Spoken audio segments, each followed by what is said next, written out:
Tere päevast, austatud Riigikogu, ja hea meel on tervitada siin Riigikogu istungisaali rõdul ka Kanepi kooli õpilasi. Tere päevast! Ja loomulikult tervitame ka kõiki neid, kes jälgivad tänast Riigikogu infotundi sinise ekraani vahendusel. Me alustame 25. märtsi infotunniga ja head kolleegid, kõigepealt on mul teile palve, kohaloleku kontroll, palun.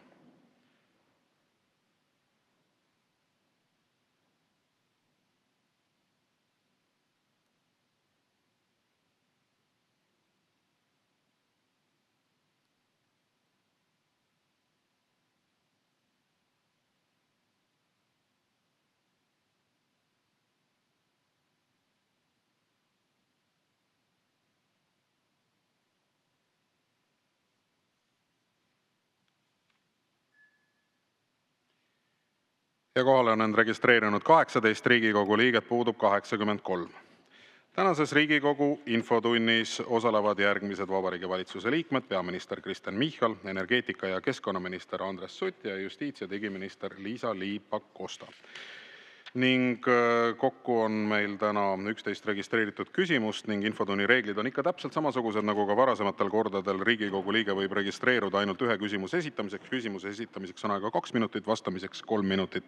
Ja lisaks saab siis see registreerunud Riigikogu liige võimaluse esitada ühe täpsustava küsimuse ja üks Riigikogu liige saab selle küsimuse raames esitada ka lisaküsimuse. Ning esimene küsimus on peaminister Kristen Michalile. Üks hetk, Mart Maastik, teil on küsimus istungi läbiviimise protseduuri kohta, palun. Ja, suur tänu, härra Riigikogu esimees. Ma tahtsin täpsustada, et seal ei ole ainult Kanepi, vaid ka Vestholmi gümnaasiumi lapsed, et palun olla ikkagi siis tervitame. Suur tänu täpsustuse eest ja tervitame ka Vestholmi gümnaasiumi õpilasi. Hea meel on teid siin Riigikogus näha. Aga nüüd tõesti küsimuse juurde. Esimene küsimus on peaminister Kristen Michalile. Küsib Riigikogu liige Mart Helme ja teemaks on julgeolek. Mart Helme, palun. Aitäh, härra esimees, lugupeetud Kristen Michal. Aastal 2020 andsin ühe intervjuu Soome ajakirjanikele ja ütlesin, et Eesti vajab, ja mitte ainult Eesti, NATO kõrval ka plaan B-d, sest rahvusvaheline olukord on turbulentne ja võib juhtuda igasuguseid asju ja seetõttu peaks olema ka mingi tagavaraplaan. No loomulikult sain ma selle eest siis kõvasti nahutada. Ja aga tegelikult praegu me näeme kas või sellesama Hormuzi väina intsidendi ja selle ümber keerlevate juttude taustal, et mul oli jälle õigus. Nii, 2020, tuleme selle aasta juurde tagasi, tegime koos Martin Helmega ettepaneku, et valitsus eraldaks raha õhutõrje võimekuse tekitamiseks Eestile. Ja mäletan väga hästi seda istungit, kus viibis ka tollane Kaitseväe juhataja Herem, kes kargas püsti nagu ussist nõelatud ja teatas, et tal ei ole seda vaja. Tal ei ole seda vaja. Nüüd meil oli siin suvel oli intsident, kus meil kukkus alla Elva lähedal droon. No, uuriti ja puuriti, aga ega selle uurimise tulemusi väga avalikkusele tututatud ei ole. Nüüd täna öösel oli meil uus intsident. Samasugune intsident oli ka Lätis. Sarnane intsident oli paar päeva tagasi Leedus. Õhutõrjet meil endiselt ei ole, ehkki meil on 5,4% SKP-st kaitsekuludele eraldatud. Plaani B-d NATO teemal meil ka ei ole. Ma küsin nüüd, te olete päris mitmed aastad ka olnud meil peaminister, mis see meie plaan siis on, et Eesti tegelikult kindlates kätes kaitstud oleks? Aitäh! Austatud Riigikogu esimees, hea küsija, Riigikogu liikmed, mitu komponenti. Kõigepealt esiteks NATO erinevalt teie kirjeldusest toimib ja toimib hästi. Nendes samades näidetes ka viimastes drooni intsidentides NATO lennukid tõusid õhku ja ka varem on olnud nii, et kui Vene hävitajad on meie õhuruumis, lähevad neid eskortima NATO lennukid, NATO hävitajad, kes iganes parajasti siin rotatsioonis on, siis mäletamist mööda sellele meie õhuruumi rikkumisele, mille järgnes NATO artikkel 4 ja ÜRO Julgeolekunõukogu erakorraline istung. Tollal olid meil itaallased siin F-35 kõige moodsamate hävitajatega, mis vähegi saaks. Ka parima tahtmise korral tõenäoliselt kõiki võimeid me soetada ise kohe korraga ei saa, võib-olla aja jooksul on see võimalik. Kaitsekulud on tõepoolest 5,4%, see on ajalooliselt kõrgel tasemel. Jah, see on minu valitsuse ajal nii olnud. Ja see on vastus tegelikult Putini ohule, sellele Venemaa ohule, et te justkui opereerite Putinit nimetamata, aga nimetame siis selle probleemi ka ära. Probleem on ikkagi Putin. See režiim, see diktaator, kes oma tahtele püüab allutada Ukrainat, suveräänset riiki, tapab seal süütud inimesi, naisi ja lapsi. Nii et seda esiteks.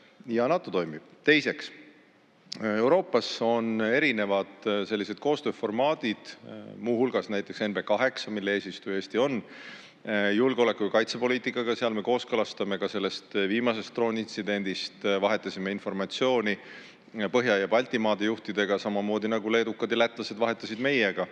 Ja kindlasti tehakse seda töötasanditel. Ja kolmas kindlasti on oma kaitsevõime. Et oma kaitsevõime kasvatamine käib meil suure hooga. Ütleme nii, et loomulikult kõike, mida oleks vaja olnud, oleks kindlasti eilseks juba vaja olnud, aga iga samm, iga hange, iga asi võtab aega.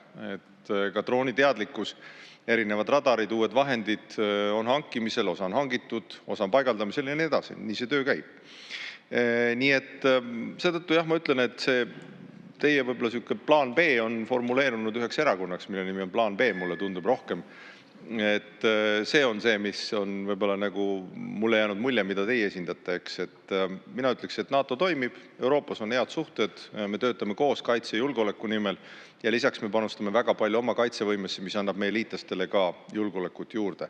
Ja siin ma siiski meenutan, meie julgeolekut tagavad NATO liitlased 3 tuumariiki. Ühendkuningriik, Prantsusmaa ja Ameerika Ühendriigid. Nii et Eesti on turvaline koht. Aitäh! Suur tänu. Ja Mart Helme, teil on täpsustav küsimus. Palun. Jah, siin on muidugi selline ilus propagandistlik jutt lihtsalt. Need lennukid, mis meil siin on loomulikult teretulnud. Seda ei saa eitada, igati teretulnud ja on reageerinud ja adekvaatselt reageerinud piiririkkumiste ja muude intsidentide puhul, aga need ei taga meile tegelikult mingit julgeolekut. Nende paari lennukiga ei ole võimalik tagada Eesti õhuruumi kaitstus sadade droonide ja võib-olla ka 10 rakettide vastu. Seda saab teha ainult kogu riigi territooriumi ja õhuruumi kattev õhutõrje. Ja seda õhutõrjet meil ei ole, ehkki nagu ma ütlesin, aastal 2020 EKRE valitsuses olles selle plaaniga välja tuli. Ja seda ei ole ka viimase 5 aasta jooksul Reformierakond suutnud tekitada siia meile, ehkki jutte ju igasuguseid on olnud ja 4 aastat ja peale käib juba sõda ka Ukrainas, kus väga selgelt on näha, et droonid on just need, mida kasutatakse. Need lennukid ei hoidnud ära Auvere Korstna pihta lennanud drooni. Lihtsalt ei hoidnud ära. Nüüd, mis puudutab NATO töötamisse, siis selle suhtes on mul tõsiseid küsitavusi. NATOs on üks riik, kes tegelikult suudab tagada oma liitlaste julgeoleku ja see on Ameerika Ühendriigid. Prantsusmaa ja Suurbritannia tuumavõimekus on ausalt öeldes, pehmelt öeldes puudulik. Seda teavad kõik. See ei ole mingi raketiteadus, seda teavad kõik, et see on puudulik. Seda ei ole võimalik võrrelda tõeliste tuumariikide tuumavõimekusega, raketivõimekuse ja muu seesugusega. Nii et see jutt, et nad tagavad meie julgeolekut, jah, Ameerika Ühendriigid tagavad, aga tagavad loomulikult ka üle meie peade Venemaaga vastavaid kokkuleppeid sõlmides. Mis puutub Eesti kaitsevõimesse, siis Eesti kaitsevõime ei ole arenenud viimase 5 aasta jooksul selle tempoga, millega ta peaks ja ei ole absoluutselt korrelatsioonis selle rahaga, mis on kulutatud Eesti kaitsevõimele. Ja kui räägime plaan B-st veel, siis see, mida te nimetate siin Põhja- ja Balti koostööks, see ongi üks osa sellest plaan B-st, millega oleks pidanud alustama juba ammu tagasi. Ja minu küsimus on, missugune on siis ikkagi tegelik plaan Eesti julgeoleku tagamiseks, kui me näeme, et meil puudub igasugune reaalne võimekus tagada meie õhuturvet? Aitäh. Härra peaminister, palun. Aitäh, hea Riigikogu esimees, hea küsija. Mitu asja. Esiteks ma jälle märkan, et te jätate Putini kui probleemiallika nimetamata. Te mainite teda lihtsalt möödaminnes kui justkui vestluspartnerit ja midagi muud. Oleme ikka ausad. Me teame, mis see probleemiallikas on. Putin ja Putini režiim. Ja Putin peab sõda agressioon Ukrainas on reaalsus 5. aastat. Seal tapetakse süütud inimesi, talvel pole elektrit, sooja vett. Selline on olukord seal. Ja selle sõja kahjud jõuavad aeg-ajalt ka teiste riikide territooriumile. See jutt nüüd justkui, ma ei tea, jah, te ütlete, et kõik teavad, et Prantsusmaal ja Ühendkuningriigil pole tuumavõimekust. No vot, mind täitsa siiralt huvitaks, kes see kõik on.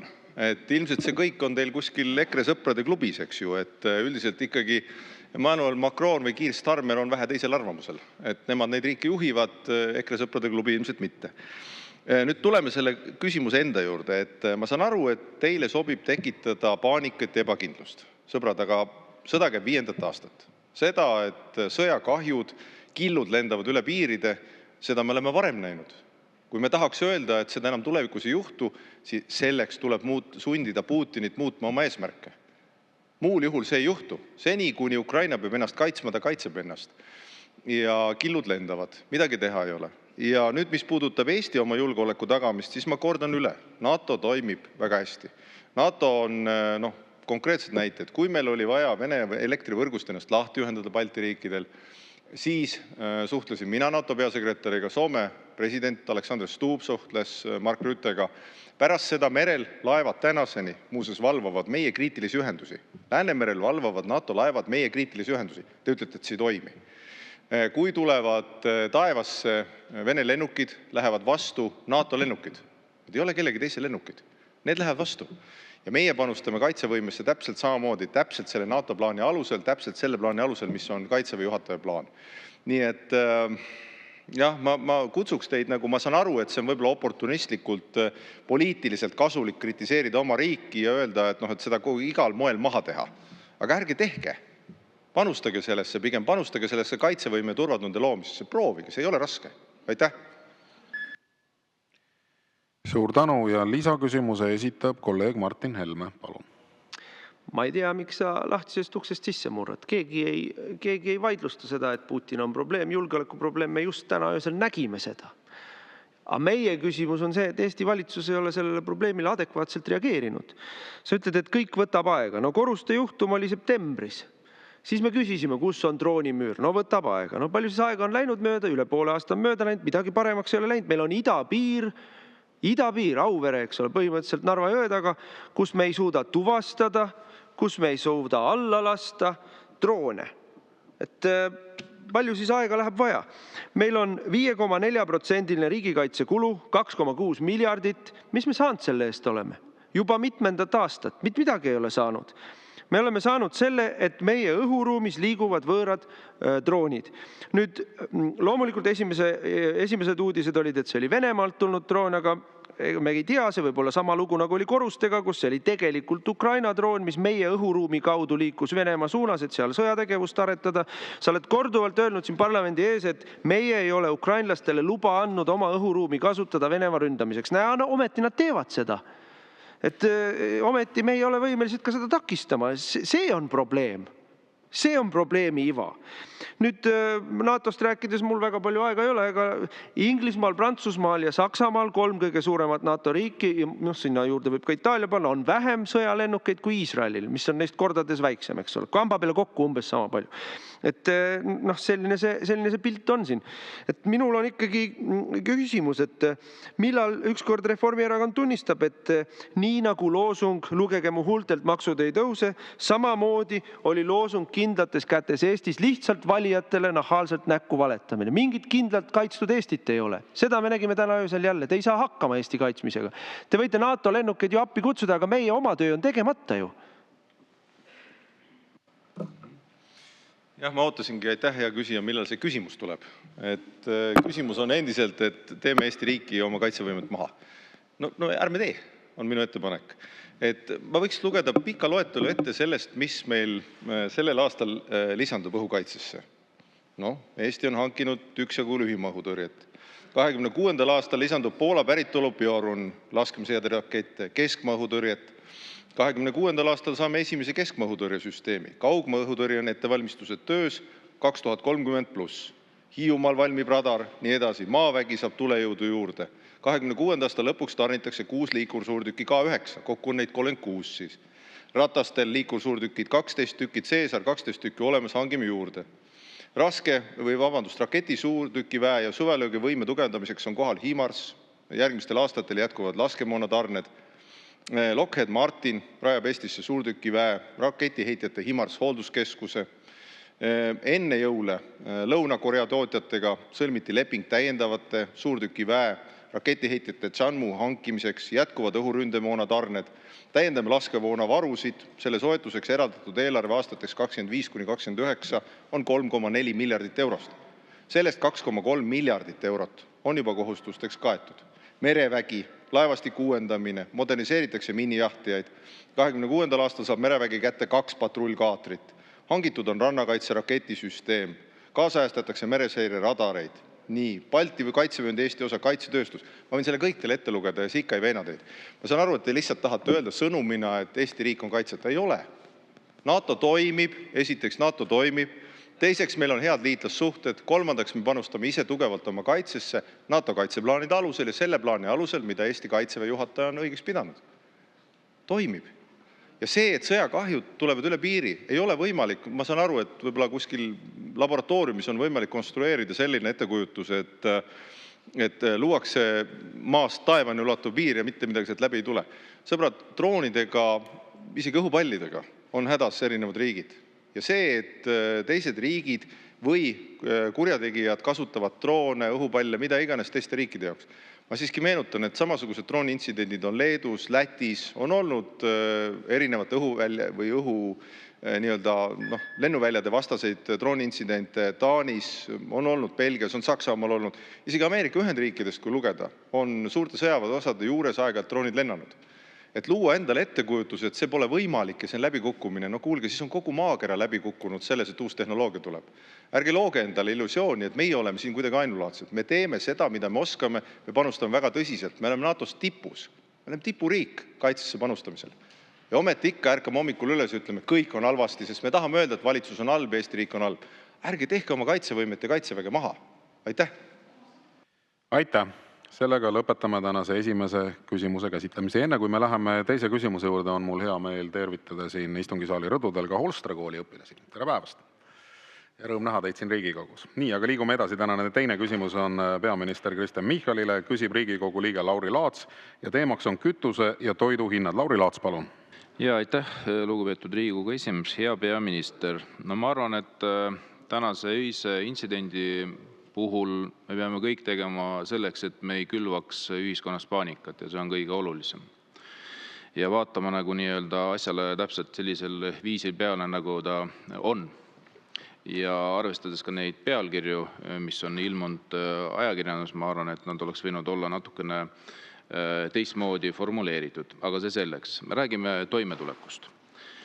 Me räägime olukorras, kus me praegu oleme, mis on seotud siis Lähis-Ida sõjalise kriisiga, konfliktiga ja loomulikult kütuste hinnatõusuga. Ja selge on see, et see olukord nii lihtsalt seal ära ei lahene ja need hinnad, mis me juba praegu näeme täna ja ka eilsed päevad, need kindlasti tõenäoliselt kindlasti progresseeruvad, ehk siis kütus muutub veelgi kallimaks. Siin on riike, kes on võtnud juba tarvitusele meetmeid, et leevendada olukorda. Ja neid riike on tegelikult ju palju. Siin on Itaalia, Austria, Horvaatia, Ungari, Portugal, Läti, Saksa, Rootsi, Hispaania. Ja Hispaania on kõige nii-öelda mahukama paketiga, lausa 80 erinevat meedet. See puudutab aktsiiside vähendamist nii gaasile, elektrile kui ka vedelkütusele, see puudutab käibemaksu langetamist ja nii edasi. Ehk siis kogu paketi suurus on umbkaudu 5 miljardit. Mille kohta esmaspäeval rahandusminister ütles, et tsiteerin, Hispaanias hakkavad varsti inimesed surema ja nemad tegelevad selliste asjadega nagu nii-öelda fossiilkütuste subsideerimine. Ja lisaks ta ütles, et autoga sõitmine üldse privileeg, et ta on pool elu käinud jala, sõitnud rattaga, et võib-olla on see praegune valitsuse nii-öelda üleüldine soovitus inimestele. Aga ma ikkagi küsin teie käest, kas ka Eesti riik plaanib ikkagi arvestades olukorda ja selle süvenemist võtta ka nii-öelda suuremaid ja mõjusamaid meetmeid tarvitusele, et pakkuda kütuse hinna leevendamiseks? Aitäh. Jah, hea küsija, kui ma sain õigesti aru, siis te küsisite, et millised meetmed meil on plaanis kasutusele võtta. Et ma räägin ära, et siis on kuulajatel, vaatajatel ka klaar. Et jah, erinevatel riikidel on erinevaid selliseid meetmeid võimalik võtta. Kui ma püüaks seda kuidagi joonistada selliseks nagu valikuks, siis energiahinnad suures osas ja lõviosas maailmas koosnevad ikkagi valdavalt sellest, mis on selle toorme enda hind. Ma ei tea, Euroopas umbes ligikaudselt, kui ma vaatan komisjoni esitatud materjale, slaide, on 50+%. Nii et tegelikult lõviosa tuleb sellest hinnast, mis on siis selle toorme hind. On see siis nafta, on see siis gaas, on see siis midagi muud. Osa kulu on näiteks süsiniku hinnast. Eestil on see Euroopa keskmisest väiksem, aga osa on sellest, see on seesama ETS-süsteem, mille ülevaatamisega tegeletakse. Siis on võrkude kulu ja siis on maksulised aktsiisid.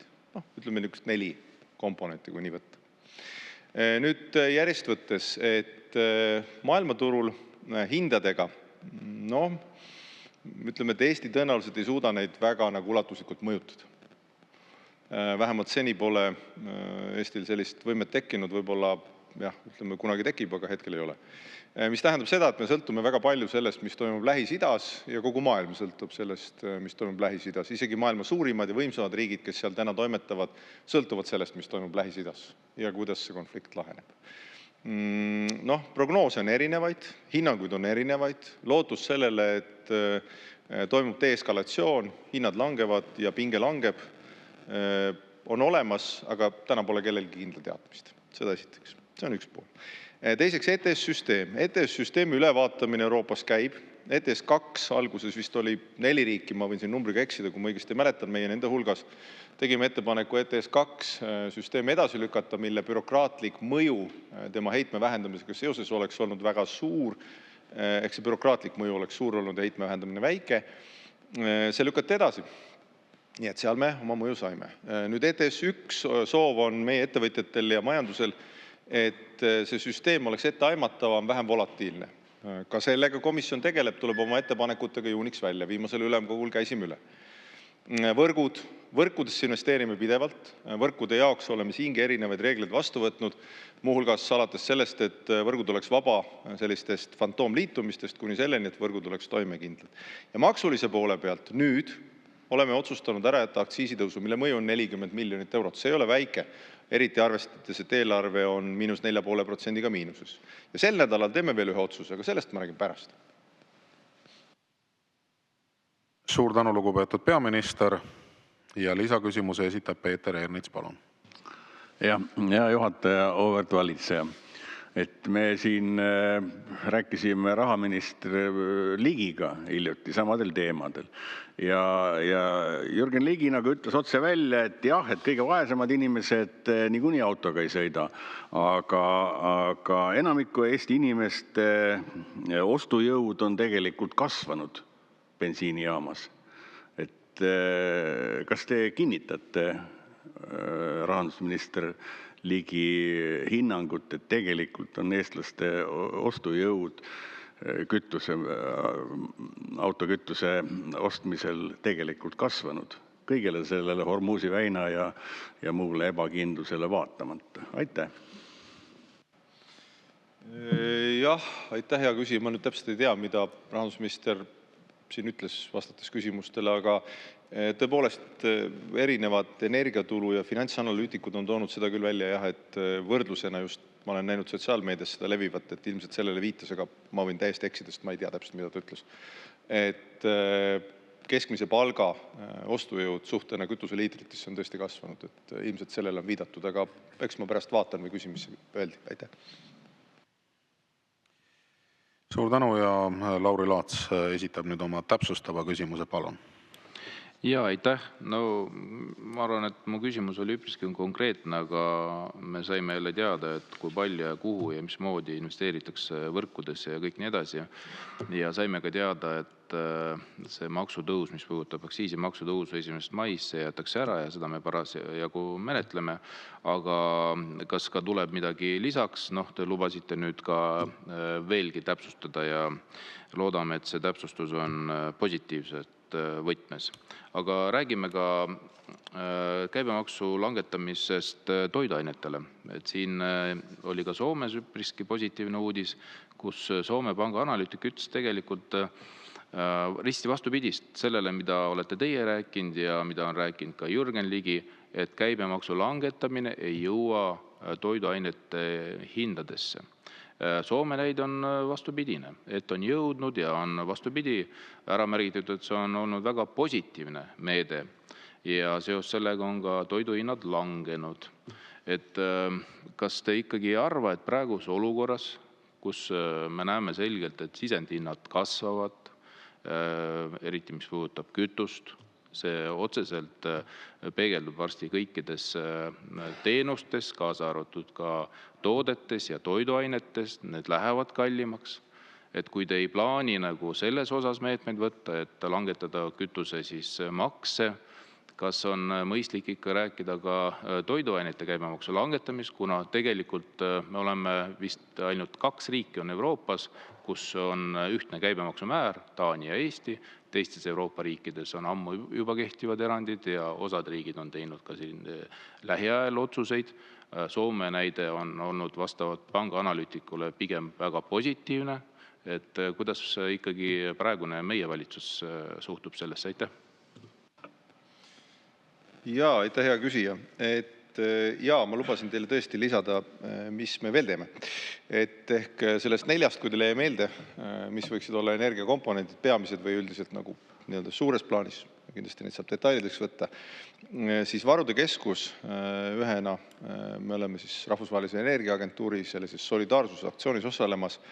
Meie maht selles on küll üsna väike, ma arvan, et 0,1%, kui ligikaudselt vaadata, siis Varude Keskus nüüd sellel neljapäeval ehk siis homme tuleb Andres Sutt valitsusse ettepanekuga siis Varude Keskusega samamoodi tuua turule osa meie kütusevarudest just sellepärast, et leevendada tarnehäirete mõju. Jah, Eesti mõju tõepoolest veel kord on väga väike, et tõenäoliselt me seda esimest plokki, millest kõige enam sõltub, ehk siis selle üldise kütuse tarnet ja hinda läbi oma aktsiooni ei suuda mõjutada, aga solidaarsusena kindlasti see mõjutab. See on ligikaudu umbes 20, ma ei tea, on ka hinnanguid, et kuni 25, aga ilmselt umbes 20 päeva kütusevaru, nii et see umbes 20 päeva kriisi mõju siis ka leevendab. Nii et seda me teeme ka lisaks sellele, et me jätame ära aktsiiside tõusu, mida te, nagu te siin ütlesite, menetlete. Ma loodan, et tempokalt menetlete ja saab ka toetus. Selle üle oleks mul väga hea meel.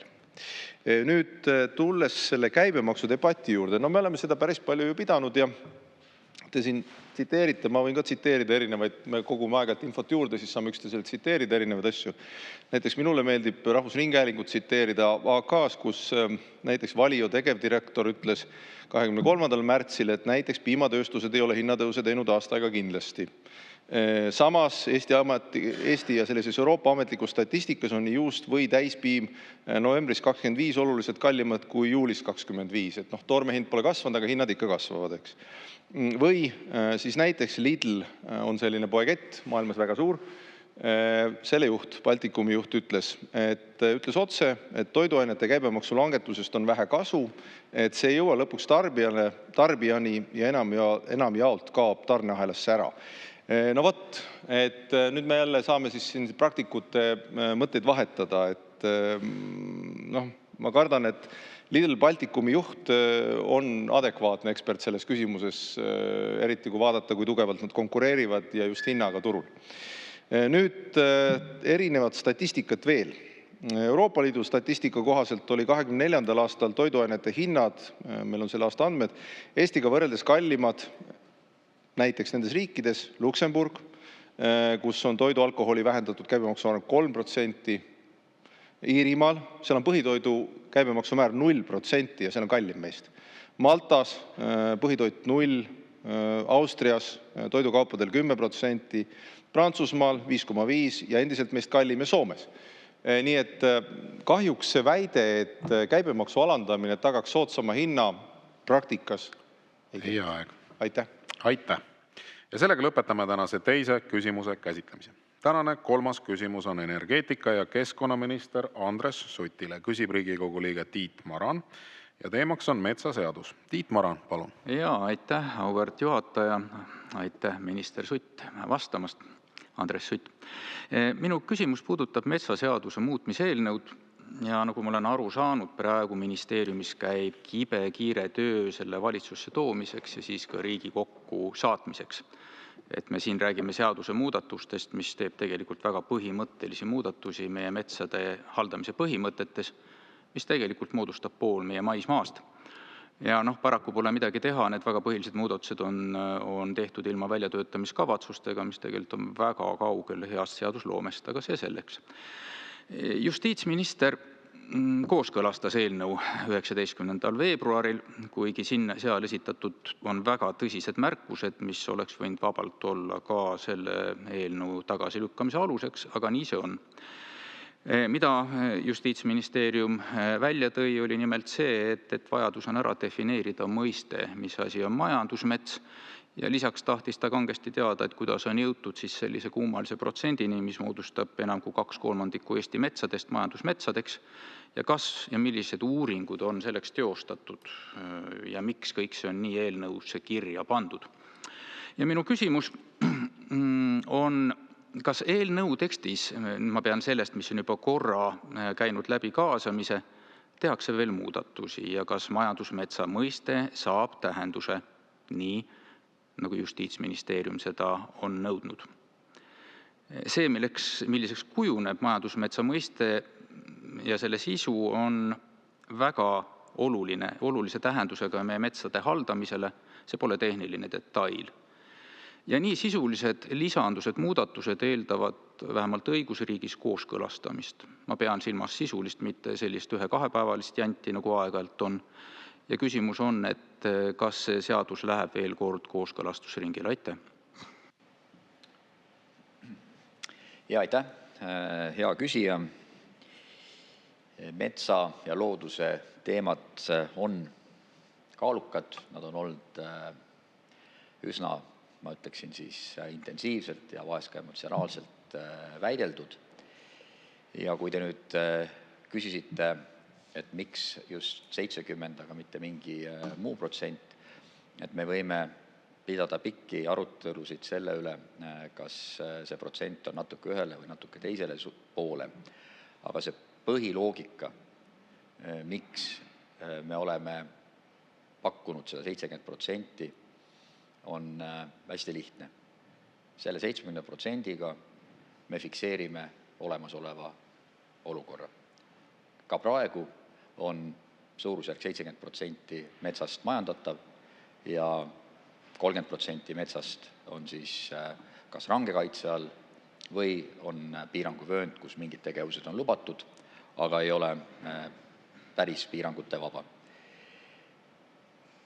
Minu jaoks on selle olemasoleva olukorra fikseerimise mõte ennekõike selles, et me võiksime temperatuuri alandada ühiskonnas.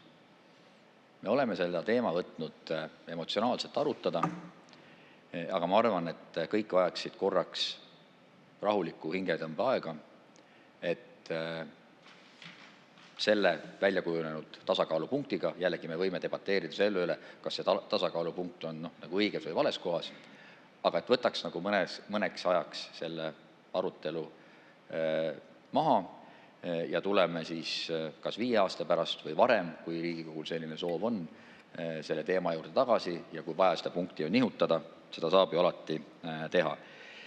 Küsisite ka definitsiooni kohta. Jah, me praegu seda metsa siis definitsiooni või majandusmetsa definitsiooni natuke veel lihvime. Kindlasti saab ta seaduses olema ja kindlasti saab seda arutada ja vajadusel teha paremaks Riigikogus. Täiendavat uut kaasamisringi ei ole plaanis teha.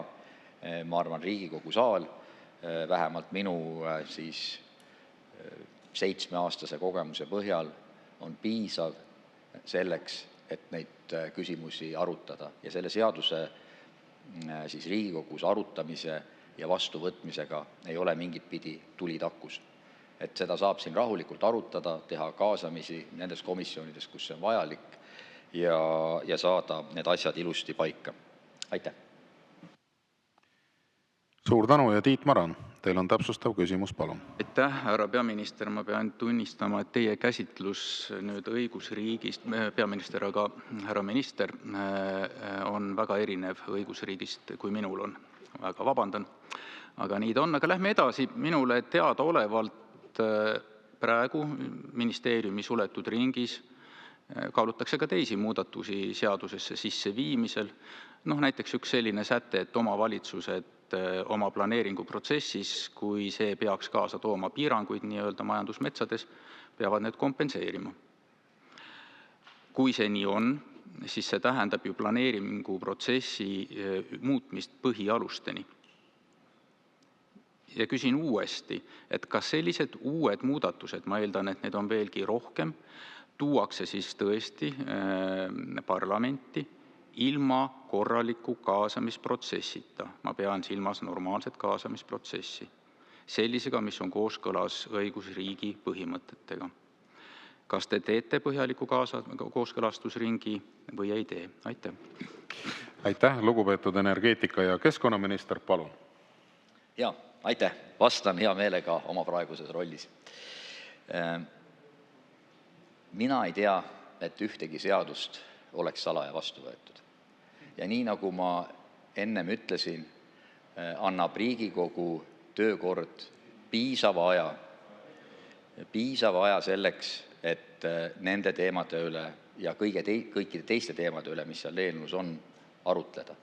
Ei ole mingit ajalist survet ja kõik huvirühmad saavad siin oma seisukohta väljendada. Nüüd see, mis puudutab kohalike omavalitsuste siis kohustust kompenseerida juhul, kui nad seavad täiendavaid piiranguid, on ju samaväärne sellega, mis kehtib praegu riigi suhtes. Kui riik kehtestab praegu täiendavad piirangud metsamajandamisele, kui need piirangud oluliselt kitsendavad omaniku õigusi seal metsaalal tegutseda, siis on omanikul õigus see maa riigile müüa turuhinnas ja riigil on kohustus see maa osta. Ja ma arvan, et on õiglane, et kui omantit piiratakse, siis selline hüvitamise kohustus laieneb ka kohalikele omavalitsustele. Aga te saate seda siin Riigikogu saalis kindlasti arutada, debateerida, et milline on see õige ja kõige parem vorm. Nüüd ma korra veel metsaseaduse juurde ütlen ka seda, et ma saan aru, et see 30-70 jaotus on tekitanud nii looduskaitse vaatest kui ka siis metsasektori vaatest tunnet, et see protsent võiks olla rohkem ühele või teisele poole lükatud. Aga nii nagu ma ütlesin, minu hinnangul ja olles ka väljapoolt seda sektorit tulnud, ei peaks me selle seaduse aruteluga tegema ühiskonnale rohkem haiget või ühiskonda rohkem katki. Ja seetõttu, kui me võtame korraks ja aktsepteerime, et see praegune olukord on selline, millega me võime mõnda aega elada, siis minu meelest oleks see proovimist väärt. Ja metsaseadus ei ole nüüd selles arutelus või debatis üksinda. Samamoodi on ju ettevalmistatud looduskaitseseaduse muudatused, kuhu tuleb 2 väga olulist põhimõtet, et 30% maismaast ja 30% merest soovib Eesti võtta kaitse alla, mis on ka rahvusvaheline kokkulepe ja siht. Ja ma arvan, see on väga oluline, et me ka siin liiguksime ilusti edasi. Ja samamoodi on 3. element, mis on metsanduse arengukava, kus ei ole tehtud sisulisi muudatusi, aga on tehtud ajakohastusi võrreldes selle versiooniga, mis kunagi siis Keskkonnaministeeriumis, ma arvan, ette valmistati. Aitäh! Suur tänu ja Züleyxa Izmailova, teil ja teie päralt on lisaküsimus, palun. Aitäh, lugupeetud istungi juhataja, austatud minister. Ma tulen ka nüüd tagasi selle valitsuse ja puidutööstuse soovi juurde muuta 2/3 Eesti metsadest majandatavateks metsadeks. Ja ärge hakake palun rääkima sellest looduskaitseseaduse 30%, sest see ei puutu praegu asjasse. Vaid palun hoopis teil selgitada, et kust selline number ikkagi pärineb ja kas soov muuta 2/3 Eesti metsadest majandatavatakse baseerub üldse ka mingil uuringul ning kas ministeerium või keegi teine on hinnanud neid mõjusid, mida selline põhimõtteline muudatus meie ökosüsteemide tervisele võib kaasa tuua. Ja kui on nii, siis palun nimetage neid konkreetseid uuringuid ja analüüse ning koht, kus nendega saaks tutvuda. Aitäh! Jaa, aitäh! Mina siiski arvan, et need eelnõud on kõik omavahel seotud ja on samamoodi oluline, et me seame eesmärgiks 30% maismaa ja 30% merekaitse. Uuringuid on tehtud väga palju ja nii nagu tõenäoliselt ka hea küsija teab, ei ole metsandus nagu matemaatika, kus on üks õige vastus. Sõltuvalt uuringust on seda sama pilti võimalik tõlgendada erineval moel. Ja ma siis kordan veel kord, et selle tasakaalupunkti fikseerimine, mis täna juhtumisi on 70-30, on minu arvates mõistlik asi, mida teha. See ju ei tähenda, et selle 70% sees, mis on majandusmets, võib teha ükskõik mida, ka seal kehtivad metsamajandamise reeglid. Seda esiteks. Nüüd teiseks, te ütlete, et see on metsatöösturite teema, et metsaomanik Eestis on suurusjärk 100 000. Ja nende seas on ka väga palju väikemetsaomanikke, kes tunnevad ennast halvas mõttes puudutatuna, kui öeldakse, et see kõik on metsaomanike lobi tulemus. Et ärme nagu pane silti külge, et meil on väga palju väikemetsaomanikke, kes tegelikult oma metsal lasevad kasvada nii, nagu loodus soovib ja võimaldab. Ja see, et seistakse erinevad huvirühmad, seisavad oma huvide eest, selles ei ole ju mitte midagi eriskummalist. See kehtib täpselt samamoodi toiduainete tööstuse puhul, põllumajanduses, finantssektoris. Küsimus on, mida võetakse arvesse poliitika kujundamisel ja mida ei võeta. Ja seda ma võin kinnitada, et ei ole metsatööstusel vähemalt minu jaoks olnud mingisugust privilegeeritud või suuremat kaalu kui looduskaitsel. Kõigil on olnud vaba juurdepääs, kõigiga me oleme saanud arutada, ja keegi ei ole rahul. Ja kui keegi ei ole rahul, siis võib-olla see tasakaalupunkt ongi õiges kohas. Et uuringuid ja analüüse on tehtud väga palju. Nii et ja kindlasti ma võin teile saata pika nimekirja uuringutest, kui te soovite. Aitäh! Suur tänu! Sellega lõpetame tänase 3. küsimuse käsitlemise. Ja metsa juurest liigume edasi põllumajanduse juurde. 4. küsimus on peaminister Kristen Michalile. Küsib Riigikogu liige Andres Metsoja ja teemaks on põllumehed. Andres Metsoja, palun. Aitäh, austatud esimees, head ministrid, austatud peaminister. 11. märts tõi meile sõnumi E-piima kui ühistu pankrotimenetlusest ja tegelikult me oleme ju pikka aega püüdnud ka juurutada seda mõttelaadi nagu Euroopas, et ühistuline tegevus on väga mõistlik tegevus, et tootjaid, väiketootjaid kaitsta ja oleme evinud seda mõttelaadi, et koostööst on rohkem võita kui konkurentsist. Sageli me räägime ka sellest, et kas kapitalil on rahvus ja tegelikult see on nüüd üks ilmselt mõttekoht, et äkki ikkagi on, sest me jõuame kogu oma põllumajandussektoriga ju toidujulgeoleku teema juurde Ja kahetsusväärselt on tekkinud olukord, kus ka avaliku raha toel, mitte et see oleks olnud halb otsus, vaid et 15 miljonit on antud ka avaliku raha toetust siis Paide tehase rajamiseks. Ja ometi me oleme jõudnud olukorda, kus siis ka need tootjad, väiketootjad on olukorras, kus circa 30 miljonit eurot jääb neil saamata. Oma küsimustega julgen neid teha siis 2 selles kontekstis hetkel, et kas te palun selgitaksite, et mis ja kas on olemas siis ikkagi valitsusel plaan ka sekkuda sellesama E-piima tootmisüksuse nii-öelda pankrotimenetlusse selles mõttes, et see jääks ikkagi Eesti kapitali kätte, et see teeniks meie põllumeeste huve. Ja teiseks, et kas ja kuidas te näete seda, et ikkagi kuidagigi minna appi nende väiketootjatele, kes ilmselt on täna olukorras, et kaaluda põllumajandustootmise lõpetamist. Suuremad ilmselt saavad hakkama, sest puhver on neil olemas, aga väiksematel tõesti tekib see olukord, et tuleb tootmine sulgeda, sest seda kapitali hetke olukorras pole kuskilt võtta, kus tooraine, sisendhinnad on kõik kõrged. Aitäh! Aitäh, hea küsija. Jah, ma üldjoontes olen päri, et me ilmselt ei olegi erimeelsuse selles küsimuses, et Eestis peaks olema erinevate toormete võimalikult kõrge väärindamise võimekus, et see on ju meie huvides. Meie ise teenime rohkem, toome rohkem lisandväärtust ja meie põllumeestel läheb ka paremini. Kõik loogiline, eks. Ja ma saan aru, et riik tõepoolest, nagu te mainisite, me oleme sellesse panustanud juba maksumaksja raha 15 miljonit. Ja selle toetuse tingimus oli ka samamoodi, et sellest aktsiaseltsist E-piima tootmine peaks ühistule kuuluma rohkem kui 50% häälteenamus ja see periood kestab 10 aastat alates 2025. aasta detsembrist.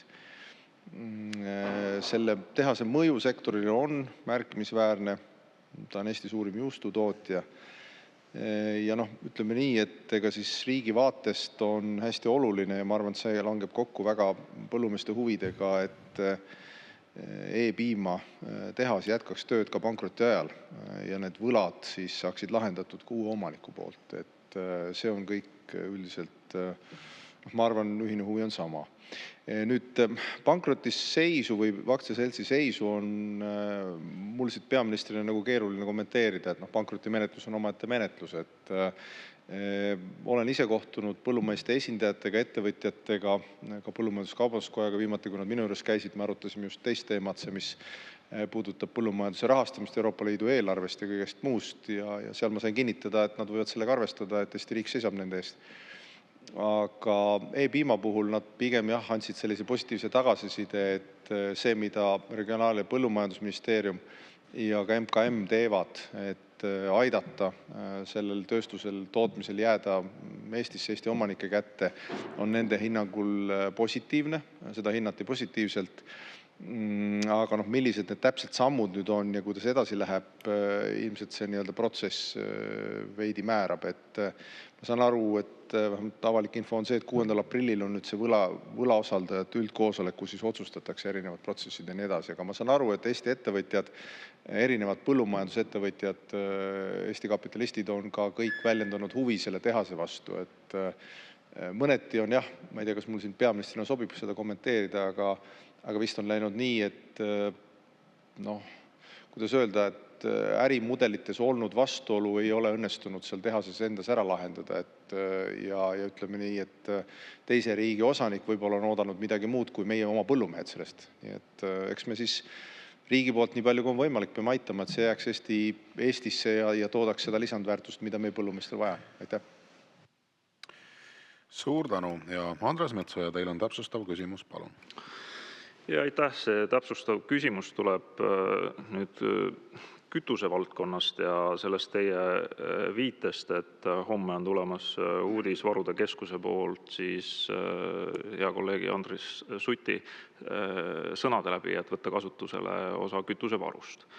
Ja põllumehed tegelikult ka ühe ettevõtjaga just täna suhtlesin, nad ütlevad jah, nende varud on täna ju nii-öelda laod on täis hangitud ja see kütuse hind on olnud võrreldes tänase hinnaga ilmselgelt nagu soodne, aga sellest varust, mis neil endal on, tegelikult piisab ilmselt näiteks 1-30 tonnist piisab nädalaks, et kevadel põllul tööd teha, et see kütusevaru tihti ju kasutataksegi ära 6 kuu jooksul, et kõige rohkem kevadel ja sügisel, kui siis ühel ajal külvatakse, teisel ajal lõigatakse.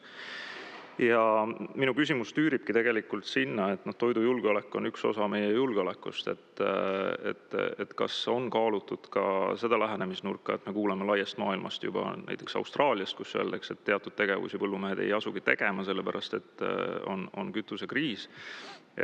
Kas valitsus näeb ette mingisuguse reservi sellele sektorile või peaks nägema ette selle reservi ja kas seda on nagu arutatud, et tõepoolest, et kui me jätame põllutööd kevadel tegemata, siis sügisel ei ole võimalik seda kuidagi asendada. Kas selle nii-öelda otsuse juures, mis neljapäeval peaks tulema, on ka seda klauslit arvestatud või see käsitleb laiemalt nagu täna kogu ühiskonda, mitte kitsas põllumajandussektorit? Aitäh! Jah, aitäh, hea küsija. Mitu aspekti. Esiteks, Varude Keskuse otsus puudutab kogu kütuse turgu, mitte ühte sektorit, nagu te küsisite. Teiseks, Rahvusringhäälingut siin jälle tsiteerides, aga sealgi erinevad põllumehed kirjeldasid tõepoolest seda, mida teiegi kirjeldasite, et on varud olemas, plaanid olemas ja üldiselt saadakse hakkama, aga sügise poole vaadatakse murelikult. Sest küsimus ei ole ainult kütuses. Kütuse puhul, vähemalt praeguste hinnangute puhul, erinevate energiaturu hinnangute puhul ei ole küsimus veel tarnekriisis, vaid probleem on eeskätt hinnas. Aga risk on ka selles, et see hinnamõju, ütleme, kütuses on kohene ja gaasil näiteks sügisel talvel alles. Sellele lisaks on Hormuzi väina toimuv ja kõik see, mis seal toimub ümberringi, USA, Iisraeli, Iraani kolmnurgas ja laheriikides, võib mõjutada ka väetist turgu. Ja see on tegelikult, mina olen nagu näinud neid peegeldusi põllumajanduse poole pealt, muretsetakse selle pärast ka. Ja valitsuskabinetis, kui me arutasime Lähis-Ida kriisi, siis regionaalpõllumajandusministriga samamoodi arutasime seda seal, et ikkagi tuleks see valdkond käia meie põllumeestega üle hinnata, kas riigil on vaja astuda seal mingeid täiendavaid samme, kas on vaja mingit täiendavat abi või midagi muud. Kui selle järgi vajadus on, siis kindlasti regionaalpõllumajandusminister selle ettepanekuga valitsusse saab tulla, et seda me arutasime. Ta ütles, et praegu on varud olemas, nagu eile, ma mälu järgi tsiteerin, loodan, et mitte valesti, et eile vähemalt suuremad tootjad ütlesid, et neil on varud soetatud ja laud on täis, nagu teiegi ütlesite oma küsimuses tegelikult kütuste kohta, eks. Aga pikem vaade on kõigil selline, et keegi ei tea, millal see kriis läbi saab, et kas selle kriisi siire on nüüd selline, et ta jääb lühiaegseks volatiilsuseks, meil korraks tõusid kütuste postihinnad, oli väike murelikkus gaasi nii-öelda hinna tulevikus ja 6 aja pärast me ütleme, et see hakkab laugelt laugema ja suveks sügiseks on korras, või teine variant on tegelikult ikkagi see, et meil jääbki maailmas kestma pudelikael ja kestev tarnehäire, mis tähendab seda, et väga palju tuleb üle vaadata, muuhulgas ka fossiilkütuste vähendamise suunas ja kõige selle suunas, et see on kriis, mille mõju täna veel ei ole teada. Ameerika Ühendriikide poolt, kes on ju meie suur julgeolekuliitlane, see sõnum on, või president Donald Trumpi poolt algne sõnum oli, et tema hindab selle operatsiooni kestuseks 4 nädalat ja ta ütles, et ta on ajakavast ees. Minul ei ole rohkem informatsiooni kui see, mida tema on öelnud, aga selles regioonis ebakindlus võib endiselt kesta, mis tähendab seda, et sellel on siire meile kõigile. Me näeme ju, mis kütuste hindadega tõuseb ja miks me jätsime ära aktsiisitõusud või täpsemalt parlament nüüd arutab seda meie ettepanekut aktsiisitõusud ära, et ta loodetavasti toetab ja miks me varud toome sinna. Nii et ühesõnaga, kui on täiendavaid kitsaskohti, siis valitsus kindlasti arutab ja otsib lahendusi. Aitäh! Suur tänu ja lisaküsimuse esitab Helir-Valdor Seeder, palun. Aitäh, auväärt peaminister. Eesti piimanduses on olukord tegelikult keeruline ju püsivalt olnud. Olukorras, kus meil on Euroopa üks parimaid või pea et kõige parim kari, kui me mõtleme produktiivsuse peale, läheb kahetsusväärselt suur osa kvaliteetsest piimast toorpiimana välja töötlemiseks, eelkõige Leetu ja seal lisandväärtuse loomiseks. Ja nüüd see e-piima pankrot seda olukorda muudab keerulisemaks veelgi ja tõenäoliselt hakkab ka veel rohkem toorpiimast välja minema. Samas on võimalus valitsusel taotleda Euroopa Komisjonilt erakorralist päästeabi, mida on Poola näiteks varasematel aastatel taotlenud ja minu teada ka saanud. Et kas Vabariigi Valitsusel on plaanis ka nüüd kiiremas korras seda võimalust kasutada, seda saab Vabariigi Valitsus teha, või ei ole? Ma eelmisel nädalal küsisin teie kohusetäitjalt minister Kallaselt, tema ei osanud sellele vastata. Ma loodan, et te oskate vastata peaministrina. Kui te ei ole arutanud, kas sellised plaanid on ja kas põllumajandus- regionaalminister on sellise taotluse või ettepanekuga ka valitsusse tulnud? Olge hea, öelge, mis on valitsuse seisukoht. Hea küsi, kahjuks nüüd teil on üks küsimus. Ma ei saa tõesti aru, mille jaoks me peaks seda abi küsima, kütuseturu, väetiseturu või e-piima jaoks? Piima jaoks, jah, selge. Jah, sellist arutelu me valitsuses täna ei ole pidanud, see on korrektne. Aga kui on võimalusi, millega me saame aidata, ma ei kõhkleks seda alati küsimast, et kui on selliseid võimalusi. Kindlasti küsime, palun uurida. Minuni seda informatsiooni ei ole jõudnud, mida te ütlesite, et te olete pärinud, aga ma kindlasti küsin. Aga e-piima probleem, nagu ma härra Metsojale vastates juba kirjeldasin, seal on ärimudeli vastandlikkus. Ma olen ise seal samamoodi käinud ja umbes seda kõike nagu mehhanismi tajun, ja kindlasti mitte detailideni, eks ju, et igapäevaselt selle tehase juhtimisega pole tegelenud.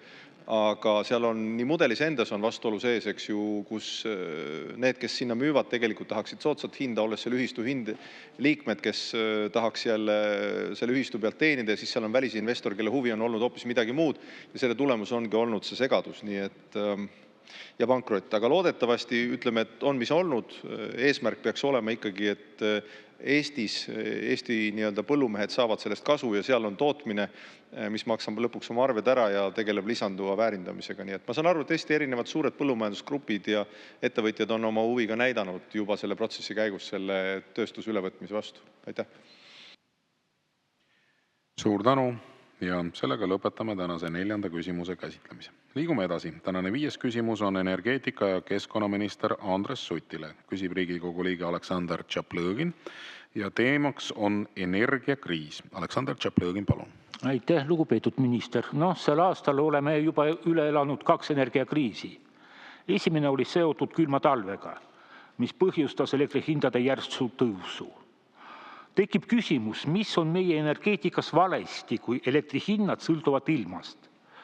15 aastat tagasi, kui me saime energiat põlevkivist, sellist probleemi ei olnud. Hinnad olid suvel ja talvel ühesugused ja olid madalad. Nüüd, kui meil on palju päikese- ja tuuleparke, tähendab külm talv automaatselt energiakriisi. Võib-olla oleme rohepöörega kuskil valesti pööranud. Aitäh! Ja aitäh, hea küsija. Me esmaspäeval siin Riigikogu saalis pidasime arutelu täpselt selle samal teemal. Esmaspäevaga võrreldes ei ole väga palju muutunud, välja arvatud see, et märtsikuu keskmine hind elektril, mis esmaspäeval oli veel 59 eurot megavatt-tunni kohta, on tänaseks kuu keskmisena kukkunud 55,78 euro megavatt-tunni kohta, mis tegelikult lihtsalt näitabki seda, et taastuvenergia on kõige efektiivsem ja odavam viis, kuidas elektrit toota. Nüüd, nii nagu me ka esmaspäev rääkisime, siis see ei tähenda, et me ei vajaks juhitavaid võimsusi. Ja senikaua, kuni meil ei ole uusi täiendavaid juhitavaid võimsusi rajatud, loomulikult me kasutame ka põlevkivijaamasid, aga me ei kasuta põlevkivijaamasid elektri baaskoormuse tootmiseks. Põlevkivijaamad on meil selleks, et võtta allapoole vajadusel hinnatippe. Aga nii nagu hea küsija tõenäoliselt ise ka teab, on väga paljude põlevkivijaamade eluiga üle 60 aasta, ehk nad on päriselt ka pensionieas, et iga asi väsib ja vananeb ja just sellepärast on Eleringil juba üks hange tehtud, tellitud uued gaasijaamad, mis peaks valmima aastaks 2028-2029. Ja samamoodi on turule tulnud salvestust. Ja põlevkivienergeetika, taaskord nii nagu me esmaspäeval rääkisime, tegelikult tänapäeval rajaneb ju ennekõike põlevkiviõli tootmisel, mitte põlevkivist elektri tootmisel. Ja põlevkiviõli tootmisega on selles mõttes asjaolud ju hästi, see läheb ekspordiks ja kuna tavaliselt teile meeldib küsida ka CO2 kvootide kohta, siis põlevkiviõli tootmiseks saavad tootjad tasuta CO2 kvoote. Nii et põlevkivi energeetika elukaare määrab ennekõike ikkagi see, kui palju on maailmaturul nõudlust ja kui kaua põlevkiviõli järele, mida kasutatakse siis laevakütuste segamise komponendina. Aga energeetika tulevik on puhtas energeetikas. Te küll ei küsinud, aga ma ütlen üle ka tänases Auvere intsidendi valguses, et varustuskindlus on Eestis ilusti tagatud ja kriitilise taristu kaitse on see, millega nii Elering kui ka elutähtsa teenuse osutajad tegelevad ja aastateks 2025 kuni 2030 on Eleringil suurusjärk $200 miljonit, mida siis järjepidevalt investeeritakse kriitilise taristu kaitseks. Ja see kõik on väga vajalik ja töö, millega tegelikult alustati juba desünkroniseerimise ja Mandri-Euroopa võrguga liitumise raames. Aitäh! Suur tänu. Ja Aleksandr Tšaplõgin, teil on täpsustav küsimus, palun. Lugupeetud minister, te olete ise endaga vastuolus. Te väidate, et roheenergia on hea asi ja selle elektri hind ei sõltu ilmast. Ja nüüd te mulle hakkate rääkima, et vaadake, meil on väljas kevad, sooja ilm ja hinnad langevad. See tähendab, et otsene seos on, missugune on väljas temperatuur ja milline on elektri hind. Ja see ei ole normaalne. Aga mul on teine küsimus. See puudutab praegust kriisi, mis on põhjustatud sõjast Iraanis. Diislikütus maksab juba üle 2 euro liitri eest ja see ei ole ilmselt piir.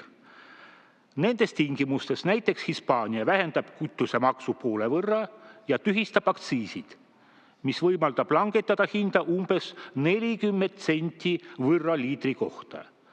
Teie valitsus on piirdunud aktsiisitõusu ärajätmisega. Tarbijavõit 4 senti. Naeruväärne. Minu küsimus, aga kui kütuse hind tõuseb 3 euroni, 4 euroni, kas teil on selleks puhuks mingi plaan olemas? Aitäh! Aitäh, hea küsija! Kuna te mainisite veel kord ka põlevkivi, siis ma vastan ka sellele. Põlevkivi uue jaama ehitamine on vähemalt 5 korda kallim kui sama võimsusega gaasijaama ehitamine. Ehk et ükski terve mõistuslik investor sellist investeeringut ei tee. Ja seepärast ei ole ka põlevkivist elektri tootmine perspektiivis alternatiiv Eesti või tal ei ole kohta Eesti energiaportfellis. Küll on seal koht taastuvenergial, juhitavatel võimsustel, tuumaenergial, salvestusel, sealhulgas ka pikaajalisel salvestusel. Aga need on kõik teemad, mis on kapitalimahukad, nõuavad investeeringuid ja need investeeringud Eesti jaoks ei ole mitte kulu, vaid on tuluprojektid. Nii palju siis põlevkivi teemast. Nüüd küsite, mis on plaan seoses Iraani sõja ja selle mõjuga toormehindadele. Pikas vaates näitab Iraani sõda ühte asja. Mida vähem me sõltume imporditavast fossiilkütusest, seda vähem me peame selle pärast muretsema. Toon siin Itaalia näite. Itaalia elektrihinnad märtsis tõusid võrreldes jaanuari-veebruariga. Ja tõusid väga lihtsal põhjusel. Üle 40% Itaalias toodetud elektrist toodetakse maagaasist. Maagaasi hind tõusis ja elektri hind tõusis. Nii et selles mõttes on selge, et fossiilsel kütusel baaskoormuse andmine ei ole energeetiliselt lahendus. Fossiilsel kütusel juhitavad võimsused on teine asi. Ja gaasijaamas on võimalik kasutada ka biometaani. Nüüd energiahindadest või kütusehindadest siis rääkides, nagu ka peaminister juba mainis, oleme me otsustanud ära jätta maist toimuma pidanud kütuseaktsiiside tõusu. Ja ma arvan, kõige olulisem küsimus, millele vastata, on see, kas meil on olemas piisav tarnekindlus kütustele, nii nagu oli ka siin eelneva punkti juures arutelu põllumajanduse kontekstis. Ja vastus sellele küsimusele on jaatav. Me oleme selles mõttes üsna heas kohas, et meile tarnitakse kütuseid Soomest ja Poolast, kus mõlemal on olemas oma rafineerimistehased ja seetõttu meil varustuskindlusega Eestis probleeme ei ole. Samamoodi on maagaasiga, et ka seal on meil varustuskindlusega kõik hästi. Nüüd, kui te ütlete, et nafta hind võib tõusta 3 või 4 või ütleme siis, diisli hind või bensiini hind eurole liitri kohta, siis selliseid hüpoteese on finantsturgudel alati esitatud. Ja peaaegu mitte kunagi ei ole nad realiseerunud ja mitte kunagi mitte keegi ei mäleta, kes seda ütles. Aitäh! Suur tänu ja lisaküsimuse esitab Vladimir Arhipov, palun. Aitäh, lugupeetud istungi juhataja, lugupeetud minister. Te ütlesite ju väga õigesti, Itaalia näide tõite välja, et gaasi hind tõusis ja loomulikult elekter tõuseb ka. No aga sellest me räägime kogu see aeg, et meil on oma maavara, meil on oma põlevkivi, mille hind on ju stabiilne. Et kui me hakkame gaasijaamu ehitama, siis tuleb veel mingisugune kriis, kus jälle gaasihinnad tõusevad ja me ikkagi stabiilsust ei saa. Et see on nagu vastuolu mingisugune. Aga et kuidas siis sellisel juhul käituda, kui meil on gaas on kallis, meil ei ole tuult, meil ei ole päikest. Ja näiteks seesama, te natuke rääkisite sellest droonirünnakust, et kui nüüd oleks Auvere jaam rivist väljas, ja tuult ka ei ole ja päikest, milline praegu oleks siis see kriisiplaan, et meie korterid on ikkagi soojas ja mingisugune tuli ka põleb, et kuidas me sellega hakkama saaks tänasel päeval, kui see droonirünnaks oleks õnnestunudki, ükskõik mis poolt see siis tuli. Aitäh! Aitäh! Põlevkivi hind võib ju stabiilne olla, lihtsalt see väljakutse, mis on, et selleks, et põlevkivist toota elektrit, tuleks ehitada uus elektrijaam. Ja selle uue elektrijaama ehitamine on 5 korda kallim kui gaasijaama ja veel rohkem kallim, kui me räägime taastuvenergiast. Nii et selles mõttes põlevkivist elektri tootmine baaskoormusena ei ole alternatiiv. Me saame kasutada seda tippude lõikamiseks, kui on vaja, aga mitte selleks, et toota baaskoormusena kogu aeg töötavana elektrit. Ja nii nagu Auvere puhul me teame, Auvere töötab siis, kui ta soovib, et tema töökindlusega on olnud keerukas alates tema sünniajast. Kui küsisite, et kuidas mõjutaks Auvere väljasolek Eesti varustuskindlust, ka täna tegelikult Auvere ei ole turul. Ei ole turul selle põhjusega, et ta sinna lihtsalt ei pääse, kuna elektri hind turul on oluliselt madalav. Aga Auvere ei ole ainukene elektrijaam ja just sellepärast on olemas varustuskindluse analüüs, varustuskindluse eesmärgid ja nii, nagu ma esmaspäeval ka siin vastasin, teised Eesti Energia põlevkivijaamad olid valmisolekus nii jaanuaris kui veebruaris, mitmed neist 100%-lises valmisolekus olukorraks, kus siis on vaja täiendavat elektrit toota seepärast, et meil on kas puudujääk või hinnad on liiga kõrged. Ja seepärast on olulised ka järgmised siis juhitavate võimsuste hanked. Ja järgmised juhitavate võimsuste hanked, mida Elering teeb, disainitakse ka nii, et me ehitame need jaamad hajutatult. et nad ei ole kontsentreeritud ühte kohta Eestis, vaid meil on võimalik hajutatult siis juhitavaid võimsusi käidata, nii nagu olukord seda nõuab.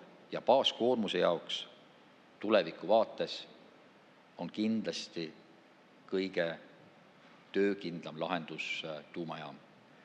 Ka see eelnõu on Riigikogule esitatud, eile oli majanduskomisjonis esimene arutelu, eelnõu jõuab siia suurde saali 8. aprillil, nii et mida mitmekesisem on meie energia- ja elektritootmisportfell, seda paremini me oleme kaitstud hinnakõikumiste vastu ja seda paremini me oleme kaitstud ka erinevate intsidentide vastu, mida me mitte kunagi tõenäosuses nulli viia ei saa.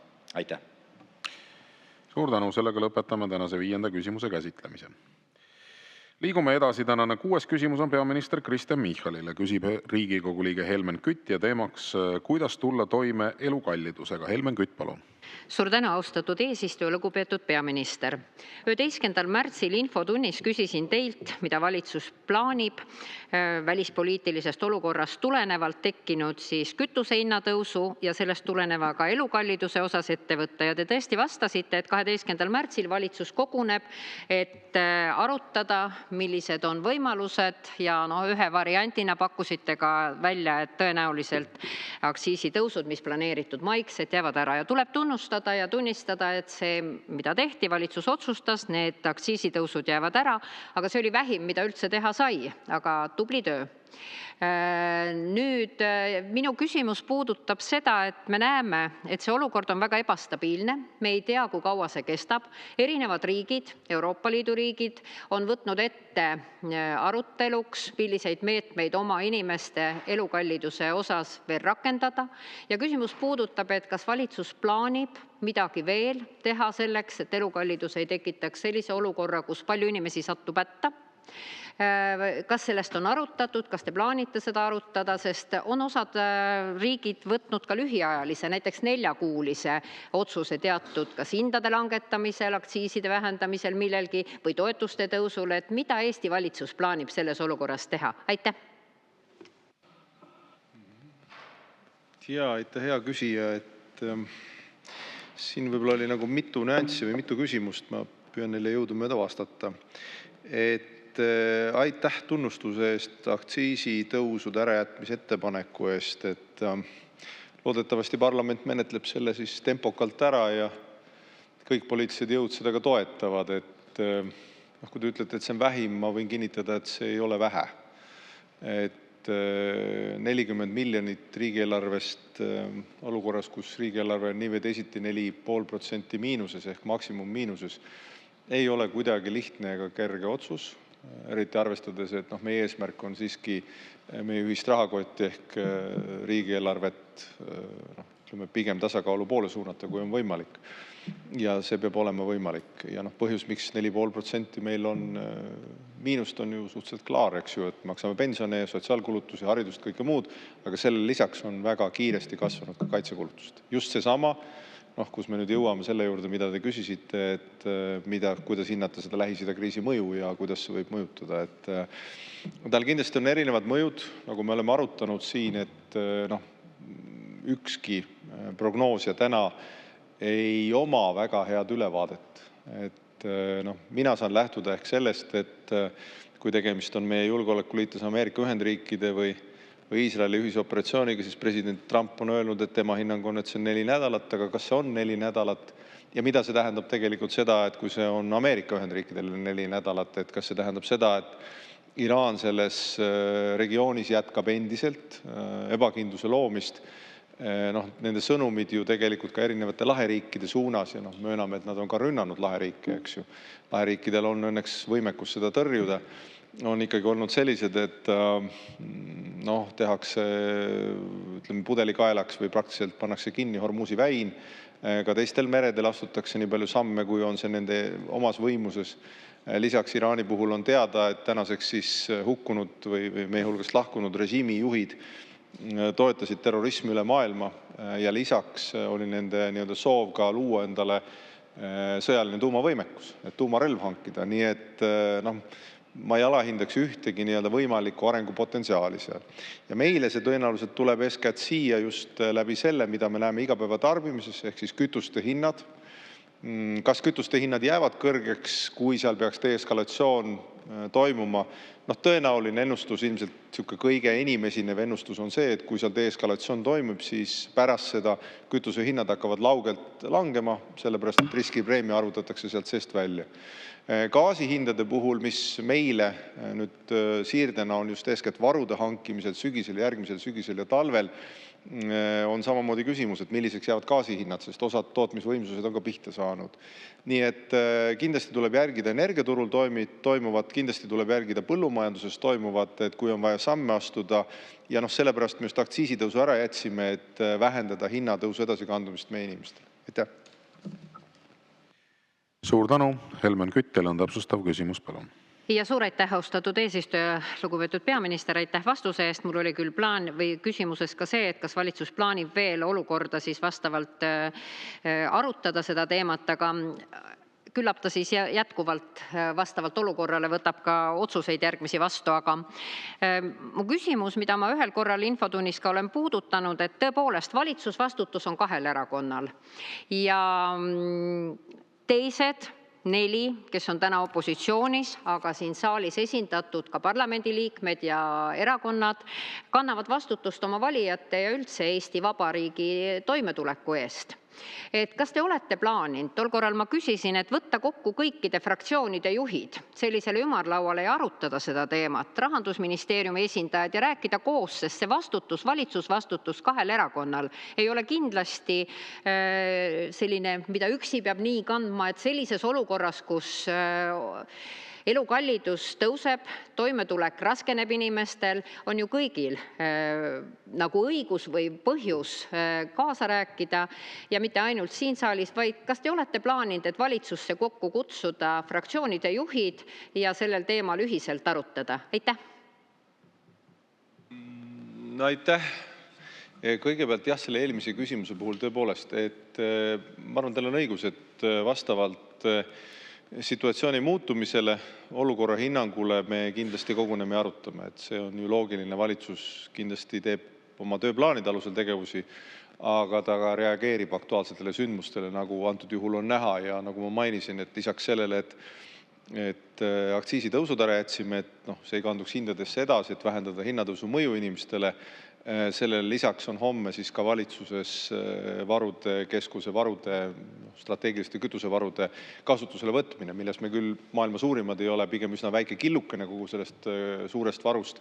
400 miljonit barrelit läheb turule rahvusvahelisest energiaagentuurist, aga seegi peaks 20 päeva jagu või veidi pluss just vähendama seda tarnehäiret. Nii et erinevad samme astume. Nüüd inimeste toimetuleku puhul kindlasti ka, et ma olen ka ju varem öelnud, me oleme seda debatti siin pidanud, et näiteks toimetuleku toetust me siin arutasime, kas me tõstame, ma ütlesin, et tõstsime. Ma olen öelnud ja ütlen ka täna, et toimetuleku toetus kindlasti peab ka edaspidi tõusma, et seda me kindlasti tõstame veel. See põhjus on loogiline, et see on just sihitud nendele inimestele ja nendele, kes enim abi vajavad. See on nüüd võib-olla juba veidi selline teoreetilisem arutelu, aga siiski üldiselt on erinevad sellised maksusoodustused tihtipeale ei aita just neid abivajajaid, ta aitab üldiselt ja pigem nagu jaguneb üldiselt laiali, aga ta ei jõua täpselt abivajajateni, aga näiteks toimetuleku toetus jõuab nendeni, kes seda abi vajavad. Nii et selleks on oma mehhanismid olemas ja kui meil on võimalusi, vajadust neid samme astuda, astume. Nüüd, mis puudutab koostööd, siis seda koostööd ma julgeks küll öelda, et sotsiaalvaldkonnas me teeme kaunis avatult.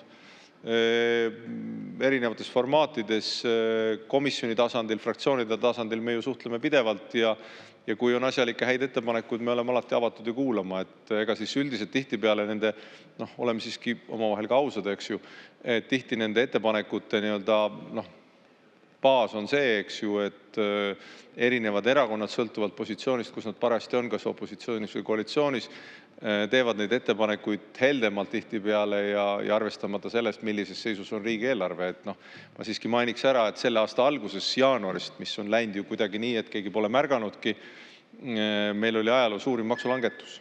Et 780 miljonit eurot jääb inimestele rohkem kätte ja keskmine palk on hea võrdlusalus, keskmine palk tõuseb kiiresti, alampalk tõuseb samamoodi.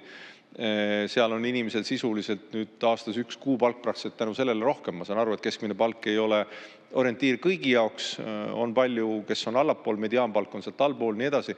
See kõik arusaadav, aga lihtsalt tasub endale meelde jätta seda, et ega iga ettepaneku puhul sa pead küsima, et mis selle alternatiivkulu on, et kui keegi ütleb, et ta teeks midagi maksumaksja raha eest, siis ta peab ütlema, kust ta selle raha võtab. Et see oleks aus. Aitäh! Aitäh! Ja lisaküsimuse selles küsimuses esitab kolleeg Reili Rand. Palun. Aitäh, lugupeetud istungi juhataja, austatud peaminister. Maailmas toimuv avaldab elukalliduse tõusule oluliselt ka toiduhindades. See mõju avaldub toiduhindades. Ja on hea kuulda, et te toote välja, et valitsus peab ühiskonnas toimuvale reageerima, oma poliitikaid kohandama. Samas teie valitsuse rahandusminister ütles alles paari päeva eest, et näiteks toidu käibemaksu langetamine oleks rumal otsus. Samal ajal meie lähiriigid Soome, Rootsi, Läti, Saksamaa on oma poliitikaid pidevalt kohandanud ja otsustanud nii inimesi kui ka põllumajandustootjaid toetada just toidu käibemaksu langetamise kaudu. Kui Eestis kulutab inimene keskmiselt oma toidule üle 5% sissetulekust, siis kui vaadata spetsiifilisemalt madalama sissetulekuga peresid ja leibkondi, siis on see osakaal oluliselt suurem. Ehk siis nemad maksavad just elukalliduse eest kõige valusamat hinda. Rääkisite erinevatest poliitikatest, mida teie valitsus on teinud, need on ju selgelt olnud sihitud eelkõige kõrgema sissetulekuga inimeste hüvanguks ja suurendanud ebavõrdsust. Ja teie vastusest heale kolleegile tõite uhkusega välja, et aktsiisilangetus, mis tõesti on positiivne valitsuse reageering, et selle 40 miljonilise otsuse tegemine ei olnud kerge. Samal ajal me nägime aasta alguses, et 10% kõige jõukamatele 100 miljonilise maksukingituse tegemine tuli küll väga lihtsalt. Et ma siis küsingi, et kas te tõesti ei näe, et muutunud oludes oleks aeg ka varasematest maksudogmadest päriselt lahti lasta, mis puudutab ka toiduainete käibemaksu ja kohandada poliitikaid nii, et see päriselt aitaks Eesti inimestel elukallidusega toime tulla? Või jääbki valitsus seisukohale, et teised riigid kõik eksivad ja Eesti on ainsana siis oma jäiga hoiakuga õigel kursil? Aitäh! Siin nüüd oli aitäh hea küsija mitu väidet ja küsimuselaadset asja, nii et ma püüan neid jõudumööda käsitleda. Kõigepealt teie heale kolleegile Lauri Laatsile ma juba kirjeldasin seda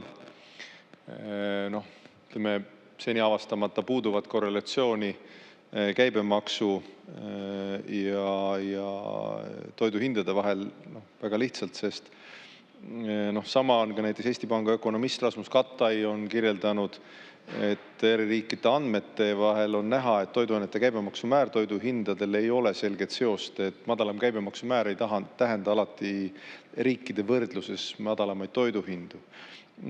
Ka seda on ka Konjunktuuriinstituut, palju tuntud Konjunktuuriinstituut 2024. aastal alguses tegi uuringu, mis ütles, et juba toona kasvas kaubanduse osakaal lõpphindadest. Ja ma olen nüüd näinud tõepoolest seda, et Kaupmeeste Liit ilmselt erinevate lobi- ja suhtegruppide abiga teeb päris aktiivset kampaaniat, nad on veebisaidi teinud ja ilmselt ma eeldan, et ajakirjanduses näiteks Delfis on ju päris võimsad sellised lood, kuidas metsalobi töötab ja kuidas huvikaitse töötab, et see on ju päris äge lugeda, eks ju. Ma loodan, et tulevikus ka sellest kaubanduslobist saame siis teada, kes kuidas, mis infot vahetas. Nüüd mõned näited. Et Euroopa Liidu statistika, et 2024. aasta puhul toiduainete hinnad on Eestist kallimad. Need on nüüd Eestist kallimad toiduainete hinnad ja ehkki nendes riikides kehtib toiduainetele vähendatud käibemaksumäär. Luksemburgis, seal on näiteks toidul on vähendatud käibemaksumäär 3%, seal on toit meist kallim. Taanis, sealsed käibemaksu teate. Iirimaal toidul vähendatud käibemaksumäär on põhitoidul 0%. Maltas põhitoit 0%, pagaritooted 13,5%, sealgi on meist kallim. Austrias toidukaupadel on vähendatud määr 10%. Prantsusmaal vähendatud määr on 5,5% ja sealgi on kallimad, Soomes. Nii et selles mõttes seda nagu korrelatsiooni otse ei ole, et kui te toote välja, et ja ma lihtsalt toon selle sama võib-olla praktikute poole peast Lidl Baltikumi juht, kes on ka välja avalikult öelnud, et tema hinnangul toiduainete käibemaksu langetusest on vähe kasu. Et see ei jõua lõpuks tarbijani ja enamjaolt kaob tarneahelast ära ja ma arvan, et Lidl, mis on ju üldiselt tuntud väga suure ketina, millel on praktiline mõju ja ütleme ka hindadega väga tugevalt konkureerimas, küllap teab, millest ta räägib. Tegemist on praktikuga, nii et seetõttu ma julgen öelda, et seda debatti me oleme korduvalt pidanud ja kindlasti peame. Ja iga riik saab oma maksuotsused ise teha, et ma võib-olla vastaks nagu Sirje Potisepp kunagi ütles toiduainete tööstuse juhina, et kui te tahate teha mingit maksusoodustust, mis alati on populaarne raha jagamine, selles me ju keegi ei kahtle, siis öelge, kust te selle raha võtate. See on hästi oluline. Aitäh! Suur tänu! Sellega lõpetame tänase 6. küsimuse käsitlemise. Liigume edasi ja ka tänane 7. küsimus on peaminister Kristen Michalile. Küsib Riigikogu liige Jaanus Karilaid ja teemaks on Eesti majandus. Jaanus Karilaid, palun. Aitäh juhatajale, hea peaminister. Eks arutelud muidugi kipuvad korduma, kuna probleemid on ka konstantsed. On näha, et kuidagi ei jõua nende lahendusteni. Kui me vaatame Eesti majandust tervikuna, me näeme, et Eesti majanduse tervis on jätkuvalt tasakaalust väljas ja ei ole seda hoogu. Meie toiduhinnad on üle Euroopa Liidu keskmise, meie palgad on alla Euroopa Liidu keskmise. Ja kindlasti te tahaksite rääkida siin välisteguritest ja muudest kriisisituatsioonidest, aga toome siis näite Baltikumist. Toome näite Leedust. Leedul on majandushoog sees, Leedu mediaanpalk kasvab kiiremini, leedukad suudavad oma tööstust toetada rohkem, nad mitte ei vaata pealt, et kuidas te nõudeid täidate, bürokraatiat täidate, vaid nad pigem riik on aktiivne, otsib investoreid. Me näeme, et nad toetavad rohkem eksporti, nii et Leedu majandus on parema tervise juures juba pikemat aega ja te ei too sealt neid häid näiteid ja häid praktikaid, häid poliitikaid Eestisse üle. Lootate lihtsalt selle peale, et ehk läheb Soomel paremaks, siis läheb ka meil paremaks, aga iseseisvad poliitikaid, kuidas siis saaks, et edukatel on energiahinnad soodsamad, toidukorv on soodsam ja nii et selles mõttes just võrreldes Eesti majandust Leeduga, et mitte lasta teil väga laiaks oma vastuses minna, ma toon teadlikult Leedu siia kõrvale. Leedul läheb paremini ja kas olete nõus mingeid mõtteid, ideid sealt üle võtma? Aitäh, hea küsija. Kas küsimusele võiks vastata? Jah, loomulikult. Kui on häid mõtteid, ma olen ju alati neile avatud, et ma esiteks muidugi tänan teid, et minu meelest on õige majandusele tähelepanu pöörata ja seda debatti pidada. Et see on väga õige. Teiseks, jah, ma olen nõus, et ilmselt tuleb õppida neilt, kellel paremini läheb ja küsida miks. Samas ei saa seda majandust vaadata iseenesest ainult laboratoorses tingimustes vaakumis, et majandus siiski omab teatud siirdeid ka turgudel, eksporditurgudel ja naabritele. Isegi kui me väga tahaks öelda, et väliskaubandus toimub maakondade vahel, sellest ei piisa. Ma mäletan, kunagi oli veel üks minister valitsuses, mitte küll minu valitsuses, kes arvas, et väliskaubandus võiks toimuda maakondade vahel, siis jääks kogu kasu Eestisse, eks ju. Et see ei ole siiski laboratoorsetes tingimustes ja vaakumis majandus. Majandus sõltub ikkagi päris palju sellest, milline on üldine hinnang, milline on meeleolu. Ütleme nii, et Eestis positiivse meeleoluga, ma ütleks, selle konjunktuuri kujundamine on pigem olnud negatiivne. Oleme ausad oma vahel, et me ei pea ju seda varjama, et eks väga palju nähakse vaeva selleks, et meie toalage mustaks värvida päris erinevate arvajate poolt ja erinevates kanalites. Aga sellest hoolimata nüüd, kui me vaatame numbreid, siis see vist oli Statistikaameti pealkiri oma pressiteatel, kui ma õigesti mäletan ja ma loodan ei eksi, kui eksin, siis vabandan, et 2025. aasta oli Eesti majanduses juba viimase aasta 3 aasta parim. Eelmine aasta oli majanduses viimase 3 aasta parim. Veidi on nagu paremaks läinud. Kasv, küll väike, armas, aga Eesti oma, et vaikselt kasvab. Nüüd, kui ma vaatan Luminori prognoosi, siis Luminori prognoos, mis on esimesena siin nüüd viimati tulnud, et vist Eesti Panga prognoos on ka varsti tulemas, siis eks igal prognoosial on oma käekiri. aga sealt on Luminori prognoos oli nii, et Eesti majandus tänavu kasvab 2%, inflatsioon sinna 3% kanti. See on ligikaudne prognoos, sest ega me ju ei tea tegelikult, kuidas Lähis-Ida tegurid mõjuvad meie majandusele, kui palju see ebakindlus tekitab, kas see kütusehind tuleb inflatsiooni sisse. Sellel on väga palju mõju. Nii et ja kui te küsite, mida me ise teeme, meie oleme valinud näiteks maksude alandamise võimaluse. Et eelmisel aastal oli maksutase Eestis 36,6%, sellel aastal on 35,2%. See tähendab seda, et 780 miljonit eurot jääb majandusse inimestele rohkem. See on väga-väga suur summa. Ja ainukene, ma ütlen, valdav tegur, mis pärsib selle kasutamist, on ju tegelikult pidev selline negatiivne foon ja ebakindlus. Et kui ma ütleks, et tsiteerides erinevad Eesti ettevõtjad, et võib-olla tuleks sellest pessimismist veidi nagu vähemaks keerata seda, et seda on väga palju, seda pessimismi enda ja oma riigi suhtes. Aitäh! Suur tänu, Jaanus Karilaid, teil on täpsustav küsimus, palun. Aitäh, istungi juhataja, hea peaminister. See on tegelikult meistriklass. Meistriklass vastata küsimusest mööda. Ma toon teadlikult selle fookuse Leeduga, et võrrelda Balti riigiga Eestit, Eesti majandust. Toon välja ka tegelikult ka need näitajad, et nad suudavad investoreid meelitada just läbi selle, et bürokraatiat on vähem. Nende toidukorv inimese jaoks on soodsam. Nad tegelikult tegelevad pikemat aega oma majanduse elavdamisega ja te ei võta sealt siis küsimusest nii-öelda tuld ja räägite millestki muust Luminorist hoopiski. Nii et ma küsin siis teistmoodi, et ei saaks küsimusest mööda minna. Et tagantjärele tarkus on täppisteadus. Ütleme, te lähete 2 aastat tagasi, saate uuesti peaministriks. See kogemus, mis praegu on teil juba siis olemas. Milliseid poliitikaid te teeksite teistmoodi? Mis otsuseid teeksite teistmoodi? Et Eesti majandus oleks paremas seisus ja Eesti inimene ei peaks lugema ainult siis teie ettekandeid, et formaalselt läheb paremini, aga toidukorvis tegelikult see kuidagi, ütleme, seal kassa juures on hoopis teistsugune elu. Aitäh! Aitäh!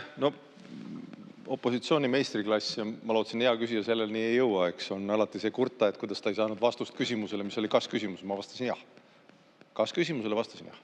Kui on häid praktikaid, millel teil on ettepanek, tehke ettepanek. Ettepanekud ma ei kuulnud. Kahjuks, nagu vahel juhtub küsimuste puhul. Et kui me siin meistriklassi vahetame juba. Seda esiteks. Teiseks, mida teeks teistmoodi? Ma olen seda vist juba ka korduvalt öelnud, et ilmselt maailma ebakindlust ei suuda Eesti peaminister ega Eesti valitsus kuidagi ära hoida. Aga see, mis puudutab võib-olla vasakpoolsete maksutõusu ettepanekuid, jah, need kindlasti oleks võinud tegemata jätta ja õnneks mul on õnnestunud need ka tühistada. Et see, mis puudutas ettevõtete kasumimaksu või esimesest eurost tulumaksustamist, need õnnestus tühistada. Nii et vähemalt hea seegi, et kui on kursilt eksitud, siis on kursile tagasi pööratud ja sellel aastal tõesti alandasime makse. Jah, ma möönan, loomulikult inflatsioon nöritab kõiki, aga väikses riigis inflatsioon, mis näiteks praeguses näites ju, ma arvan, kõik Eesti inimesed saavad aru, et kui aktsiisid ei tõuse, me jätame aktsiisitõusu ära, siis kütuste hind ei tõuse mitte meie tõttu, mitte selle tõttu, et valitsus on kuidagi ebasümpaatne ja opositsioon on väga sümpaatne, eriti küsija on väga sümpaatne kõigile. See ei tõuse selle pärast, vaid selle pärast, mis maailmas toimub. Ja seda ebakindlust, et siin regioonis käib teise maailmasõja järel suurim sõda, see mõjutab meie majandust. See, et Lähis-Idas pannakse kütusepumbale pauk tegelikult kogu maailma vaatest, seda meie kindlasti ei muuda. Inflatsioon tuleb siia, mõjud tulevad siia. Nii et kui saaks, looks rohkem kindlust ja kindlasti selle vasakpoolsete ettepanekutega ei oleks kaasa läinud. Aga näete, aeg on selline, et sa asud teele lootusrikkalt ja kohale jõuad, oled palju targem alati. Aitäh! Suur tänu ja lisaküsimus esitab Aivar Kokk, palun. Hea juhataja, austatud peaminister. Viimastel kuudel on kõige rohkem muresid tekitanud meie peredele ja inimestele elektri hinna tõus. Ja selle koha pealt küsiks siis nii, et kui me eelmine kord teie käest küsisin, pidas RMK pidu ja nüüd me teame, et Eesti Energia on pidanud pidu suuremas summas siin üle 300 000 euro ehk 350 000 euro eest. Ma saan aru, et tegelikult see pidu oli tänu sellele, et oli võimalik jälle 3,4% võrra võrgutasusid tõsta. Aga mis siis ikka tegelikkuses meil Eesti riigis toimub, et viimaste kuudega siis kõigepealt Tervisekassa oma peoga, Tervisekassa sai uue juhi tänu sellele, mõned nädalad tagasi RMK ja me ei ole näinud mitte ühtegi reaktsiooni sellele, et paljas üüri hind oli üle 50 000, mis on nii-öelda kõrvalpakkujad pakkusid koos täisteenindusega 16 000 sealt samases Tartus. Nüüd Eesti Energia teeb pidu 350 000, olles ise eelmise aasta bilansi järgi üle 82 miljoniga miinuses. Ja siis tekib ju väga selge küsimus, et kas me oleme tõesti täna nii rikkad, nagu Eesti 200 juht on öelnud, et seda raha on lausa S-tähega algaval sõnaga, või tegelikkuses on see, et me oleme riigiettevõtteid juhtima pannud inimesed, kellel tegelikkuses ei ole südametunnistust. Et te ise olete öelnud väga selgelt, et te taunite seda. Kas valitsus arutab, sest need kõik asutused on kellegi ministri haldusalas. Kas need ministrid on andnud valitsuse istungitel aru, kuidas see juhtunud on, kas nõukogu liikmed on kutsutud ministri poolt välja ja tehtud päring, või me ongi nii, et tegelikkuses riigiettevõtete juhid võivad teha meie rahaga, mida nad soovivad. Aitäh. Aitäh. Härra minister, palun. Jaa, aitäh, hea küsija. Jah, see, mida te ütlesite, et küll igal asutuse juhil vaadata oma eelarvele vastutustundlikult peale ja küsida, et kas keerulisel ajal, kus me tegelikult ju koondame inimesi riigis, on mõistlik, ütleme, väga suures mahus erinevate ürituste korraldamine, kas on põhjendatud, kas nad suudavad seda ka avalikkusele selgitada. Töötukassas me ju sisuliselt lasime viiendik veidi peale, eks, iga 5 inimene või viiendiku lasime umbes lahti, kes läksid töötukassasse ennast arvele võtma. Marus, Maa- ja Ruumiametis tegelikult umbes ligi viiendik inimesi on vähem, ametis ametikohti vähendati. No neid asutusi on ju veel. Me tegelikult tõmbame koomale. Ja paljud inimesed peavad palju vähemaga hakkama saama. Nii et jah, sellel ajal selliste asjade põhjendamine peaks olema nende juhtide pädevuses, kes saavad ilmselt kõrgemat töötasu kui hea küsija ja isegi peaminister. Et ehk selle raha eest võiks selle ära põhjendada küll. Seda nüüd esiteks. Teiseks, andestage mulle nüüd selline nagu habemega huumor, aga ma ei saa kiusata selle vastu, minagi olen inimene. Et meil on nominatsioonikomitee. See on selline süsteem, mille me lõime 2016. aastal, mäletan enne, kui me Isamaaga valitsusest lahku läksime, tuli see nii-öelda suitsunurga valitsus. Seda mäletate võib-olla teiegi. Ja suitsunurga valitsuse sünni idee oli mis? Sünnitunnistusele oli kirjutatud üks lause, üks paljudest lausetest oli see, et poliitikud ei tohi olla nõukogudes. Nüüd ma saan aru, miks Tallinnas see muutus on tulnud. Ma vaatasin, Jevgeni Ossinovski, endine linnapea, kirjutas sellest pikalt ja lugesin, naersin ja panin isegi laigi sellele. Tegelikult on, nüüd ma saan aru, miks Tallinna Vee-nõukogusse läheb Urmas Reinsalu, Andrei Korobeinik, miks Ester Tuiks on leidnud tagasi tee nõukogusse. Et Isamaa kontseptsioon, see, mis 2016 oli viga, et poliitikud ei tohi nõukogudes, nüüd peaks olema jälle nõukogudes. Nõukogudes on nominatsioonikomiteede poolt määratud inimesed, mitte poliitikud.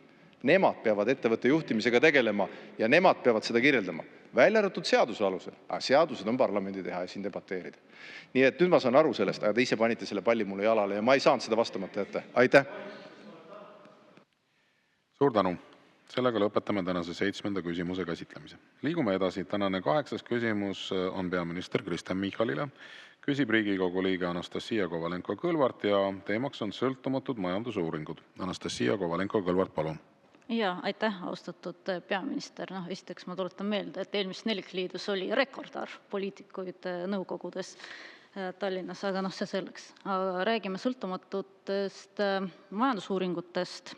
Tegelikult need on hästi oluline tööriist selleks, et valitsus saaks kujundada oma majanduspoliitikat, teha ka vastavaid otsuseid ja kahjuks täna on see sõltumatus sattunud poliitilise surve alla. Et nii rahandusminister Jürgen Ligi, aga ka teie olete väga kriitilised olnud Konjunktuuriinstituudi majandusuuringute osas, mis siis näitasid tarbijate ja ettevõtjate ebakindlust ja ütleme ausalt, et tarbijate ja ettevõtjate ebakindlus oligi viimastel aastatel päris suur. Teile need tulemused ei meeldi, te isegi eelmises küsimus uuesti kritiseerisite erinevaid uuringuid ja nagu näha, et kuna need uuringud polnud sobivad, siis nüüd rahandusminister Jürgen Ligi survel lükatakse Konjunktuuriinstituut, kes tegi 30 aastat tegi neid majandusuuringuid, nemad lükatakse kõrvale ja nende asemele äkitselt tuleb välja meil Statistikaamet. Seejuures on väga huvitav, et rahandusminister teatas oma sotsiaalmeedias, et Konjunktuuriinstituut neid analüüse enam ei tee enne seda, kui hange oli avalik. Et kuidas on võimalik, et minister teadis sellest enne, kui see peaks olema täiesti sõltumatu hange. Igatahes minister teadis sellest enne. Ja seejuures Statistikaametil tegelikult ei ole olemas kogemust ja metoodikat, nad ei ole kordagi sellised konjunktuuri analüüse teinud. Metoodika saamiseks nad isegi pöördusid eraldi Konjunktuuriinstituudi poole. Ja kõigele lisaks Statistikaamet täna keeldub saatmast erikomisjonil infot, kui palju kallim siis see nende pakkumine oli. Et seda infot, kui palju siis maksumaksja peab rohkem maksma, et seda infot ei soovita jagada. Et mul ongi teie küsimus, et kuidas te kommenteerite seda, et sõltumatuid majandusanalüüse soovitakse ikkagi nüüd poliitiliselt mõjutada, muuta endale sobivamaks ja kuidas on üldse võimalik, et meil tulevikus hakkavad üldse mingisugusedki adekvaatsed majandusanalüüsid olema, mis peegeldavad reaalset olukorda? Jah, hea küsija. Te võib-olla ajate sassi kriitika ja see on oluline ära märkida, kuna te seda kasutate korduvalt ja ma ei usu, et te selle pärast kasutamata jätate, aga mina kasutan võimalust, et öelda seda, et ärge kasutage vähemalt ekslikult, et Konjunktuuriinstituuti ei maksa sassi ajada selle juhiga. Seda esiteks. Lahkunud juhiga täpsemalt. Et Konjunktuuriinstituudi puhul mina mäletan väga pikka aega, kuna mina olen majandusvaldkonnaga pikalt kokku puutunud, jälginud suure huviga ja suhelnud erinevate inimestega. Seal oli Lev Kuum, Josing oli seal.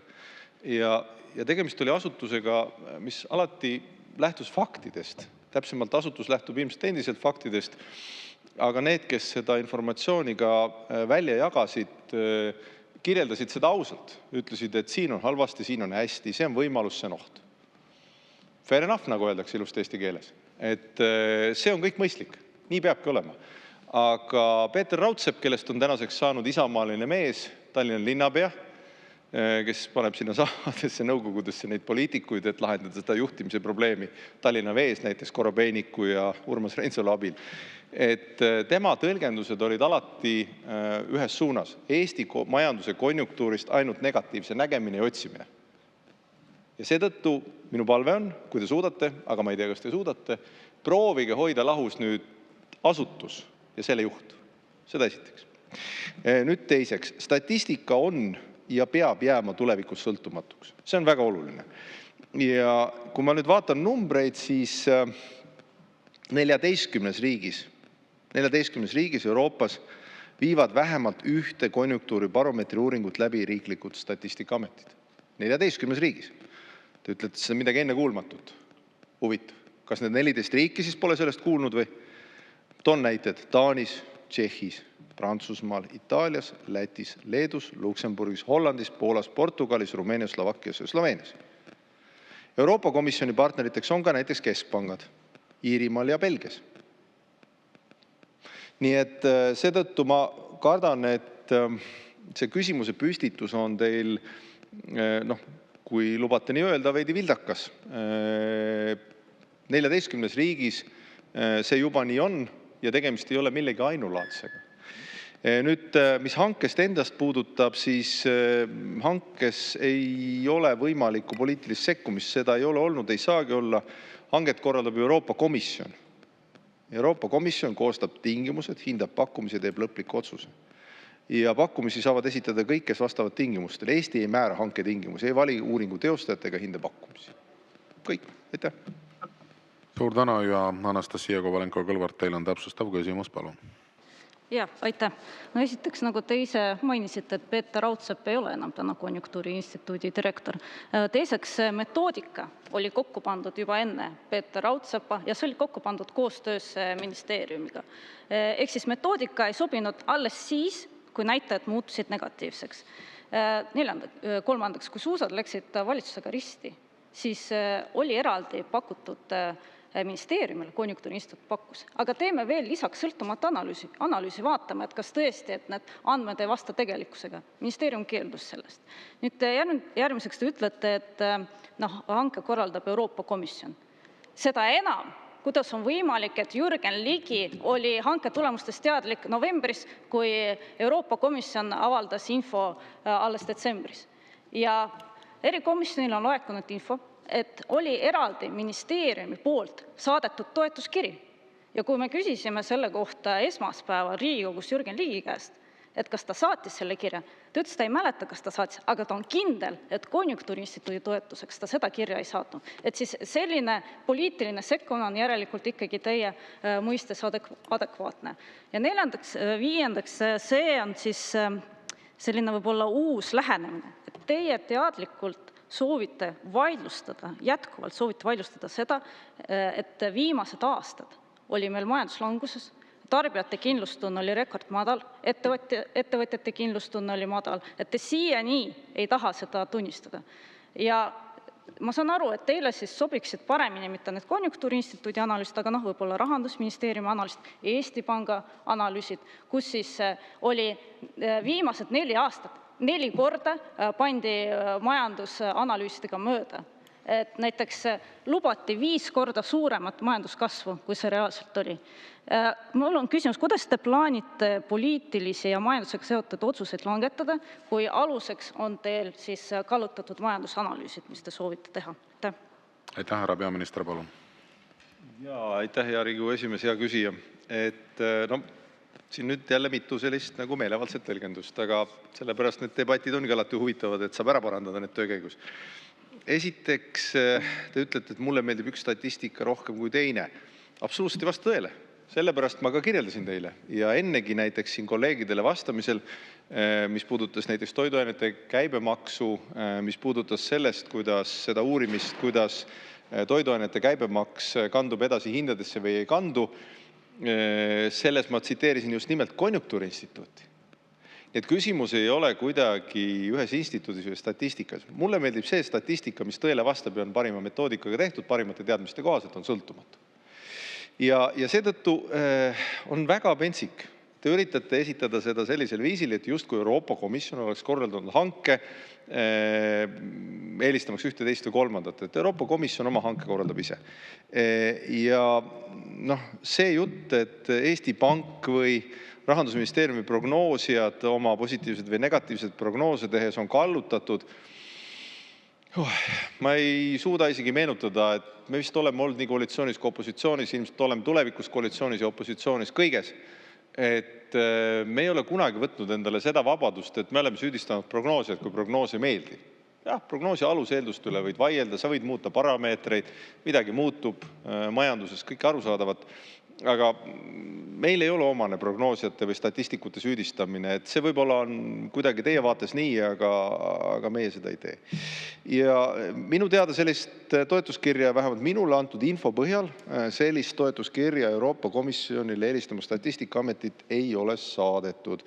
Aga küsige veel kord üle, kui te tahate Rahandusministeeriumi käest, eks nad siis võivad teile kirjeldada, aga minul küll informatsiooni sellise kirja kohta ei ole. Nüüd, mis puudutab Konjunktuuriinstituuti ennast, ma enne kirjeldasin, et instituut ise varasemal ajal, Märvi Osingu ajal, Lev Kuuma ajal oli ju selline partner majandusüldsusele ja ka majandusvaldkonna inimestele, kust sa võtsid selle raporti või sa kuulasid seda ülevaadet ja sul oli nii võimalused, kui ohud olid kirjas, nii head kui halvad uudised, sul oli valida, see informatsioon oli adekvaatne. Juhi poolt hilisemalt, kes ju selgus nagu poliitikasse ja siis selgus ka põhjus, miks ta nii tõlgendas, oli eesmärk ju leida sellest ainult negatiivset ja tihtipeale mitte isegi kajastada seda, milline on reaalne konjunktuur. Ja sellepärast ka paljud erinevad majandusvaldkonna eksperdid, analüütikud tegelikult on ju ilma naljata öelnud, et huvitav, et see konjunktuur kohe paremaks läks, kui Konjunktuuriinstituudi juht läks Tallinna linnapeaks, et naljaga pooleks Tallinnas sai küll vesi otsa, aga konjunktuur läks majanduses paremaks. Aitäh! Suur tänu, sellega lõpetame tänase 8. küsimuse käsitlemise. Enne kui läheme 9. küsimuse juurde, Aivar Kokk, käsi püsti, küsimus istungi läbiviimise protseduuri kohta. Aitäh! Mul on 2 küsimust. Üks on see, et eile istungi ajal ma küsisin teie asetäitjalt. Aivar Kokk, see ei ole. See ei ole istungi läbiviimise protseduuri kohta. Lase lõpuni küsida. Ei ole. Küsimus on see, et miks te ei saadetud Riigikogu liikmetele eilset päevakorda juhatuse koosoleku päevakorda, mis on kõigil Riigikogu liikmetel õigus osaleda. See on täpselt teile küsimus. See on teile küsimus. See on teile küsimus. Palun lülitage Aivar Kokka mikrofon välja. Te ei saa seda. Nii, aitäh. Me läheme edasi. Et see Aivar Kokk käib teiste Riigikogu liikmete arvelt praegu, mida te siin teete. Et me läheme edasi 9. küsimuse juurde. Ja 9. küsimus on energeetika ja keskkonnaminister Andres Sutile, küsib Riigikogu liige Ester Karuse ja teemaks on RMK tantsupidu. Ester Karuse, palun. Ja aitäh, austatud minister, et ilmselt te juba aimate, millisest tantsupeost siis juttu on, ehk siis pean silmas 5. märtsil aset leidnud pidu, mis toimus Tartu kammivabrikus, mis läks maksma 133 000.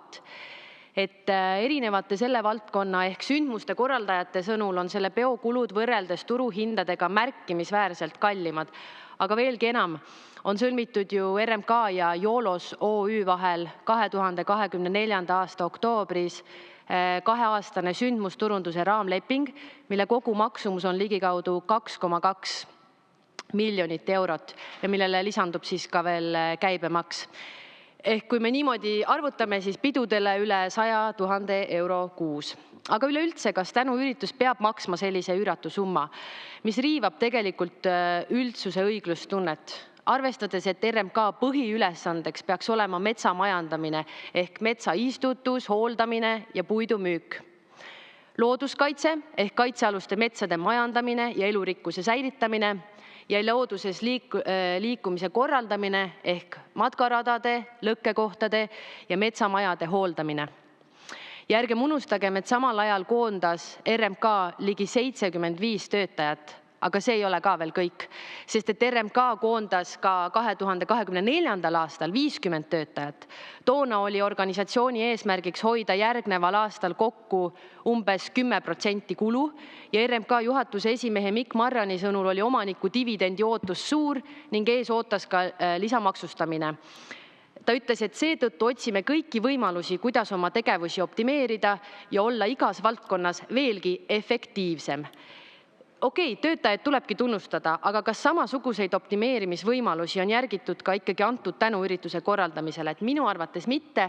Milline on teie kui ministri hinnang sellistele kuludele? Aitäh! Aitäh, hea küsija, ja aitäh ka küsimust täpselt sõnastamast, et aimasin tõesti, millise tantsupeo kohta, nagu te seal küsimuses kirjutasite, jutt on. Et ma astun korra sammu tagasi üldisemale tasandile. Et kõigepealt on oluline, et me saaksime ühtemoodi aru, milline roll on ettevõtte omanikul, milline roll on ettevõtte nõukogul ja milline roll on ettevõtte juhatusel. Sõltumata sellest, kas see ettevõte on riigi omanduses, riigi osalusega või kuulub 100% erakapitalile. Need küsimused, mida te küsite, puudutavad ühingu juhtimist ja valitsemist. Jah, juriidiliselt ei ole RMK puhul tegemist äriühinguga, aga de facto tulundusasutusena on RMK oma olemuselt samasugune, kui on äriühing.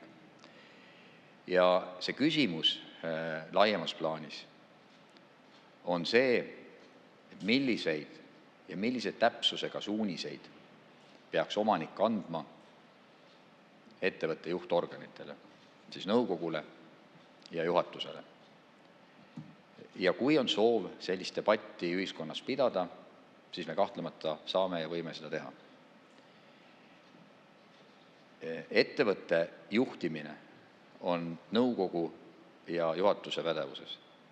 Omanik seab omaniku ootused. Ja need on ilusti RMK-le ka seatud.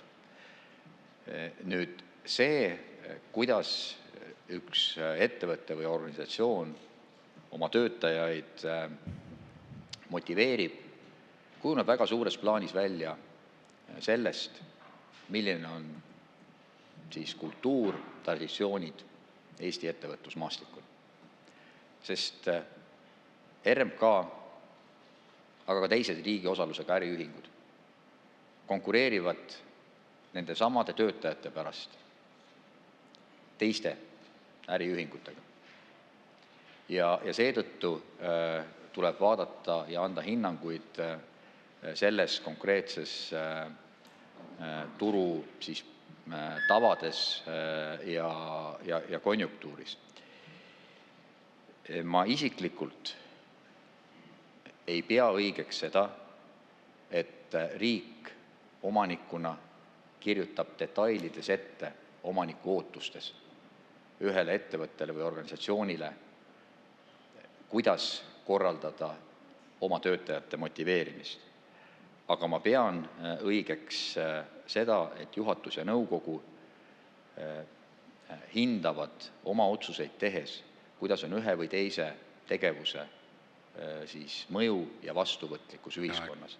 Ja viimase lausena, RMK möödunud aasta finantsiliselt oli väga hea aasta, 254 miljonilise käibe juures oli kasum 86 miljonit. Aitäh! Head kolleegid, et kui nüüd on variant, et küsida hästi lühidalt ja vastata hästi lühidalt, siis on võimalik seda teha. Et Anti Allas, lisaküsimus, palun. Aga lühidalt, palun.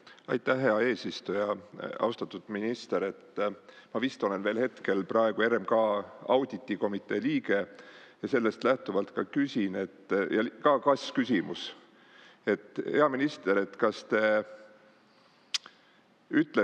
kinnitate siin, et te teete kõik selleks, et selle RMK peo detailid saavad avalikkusele selgeks. Nagu siin eelküsija juba ütles, siis seal on selgelt kordades turuhindu ületavaid kulusid, ehk siis, et kas te teete kõik, et neid kulusid ei mätsita kinni ja kõigile avalikkusele saab selgeks, mis kulusid seal tehti. Aitäh! Aitäh, hea küsija!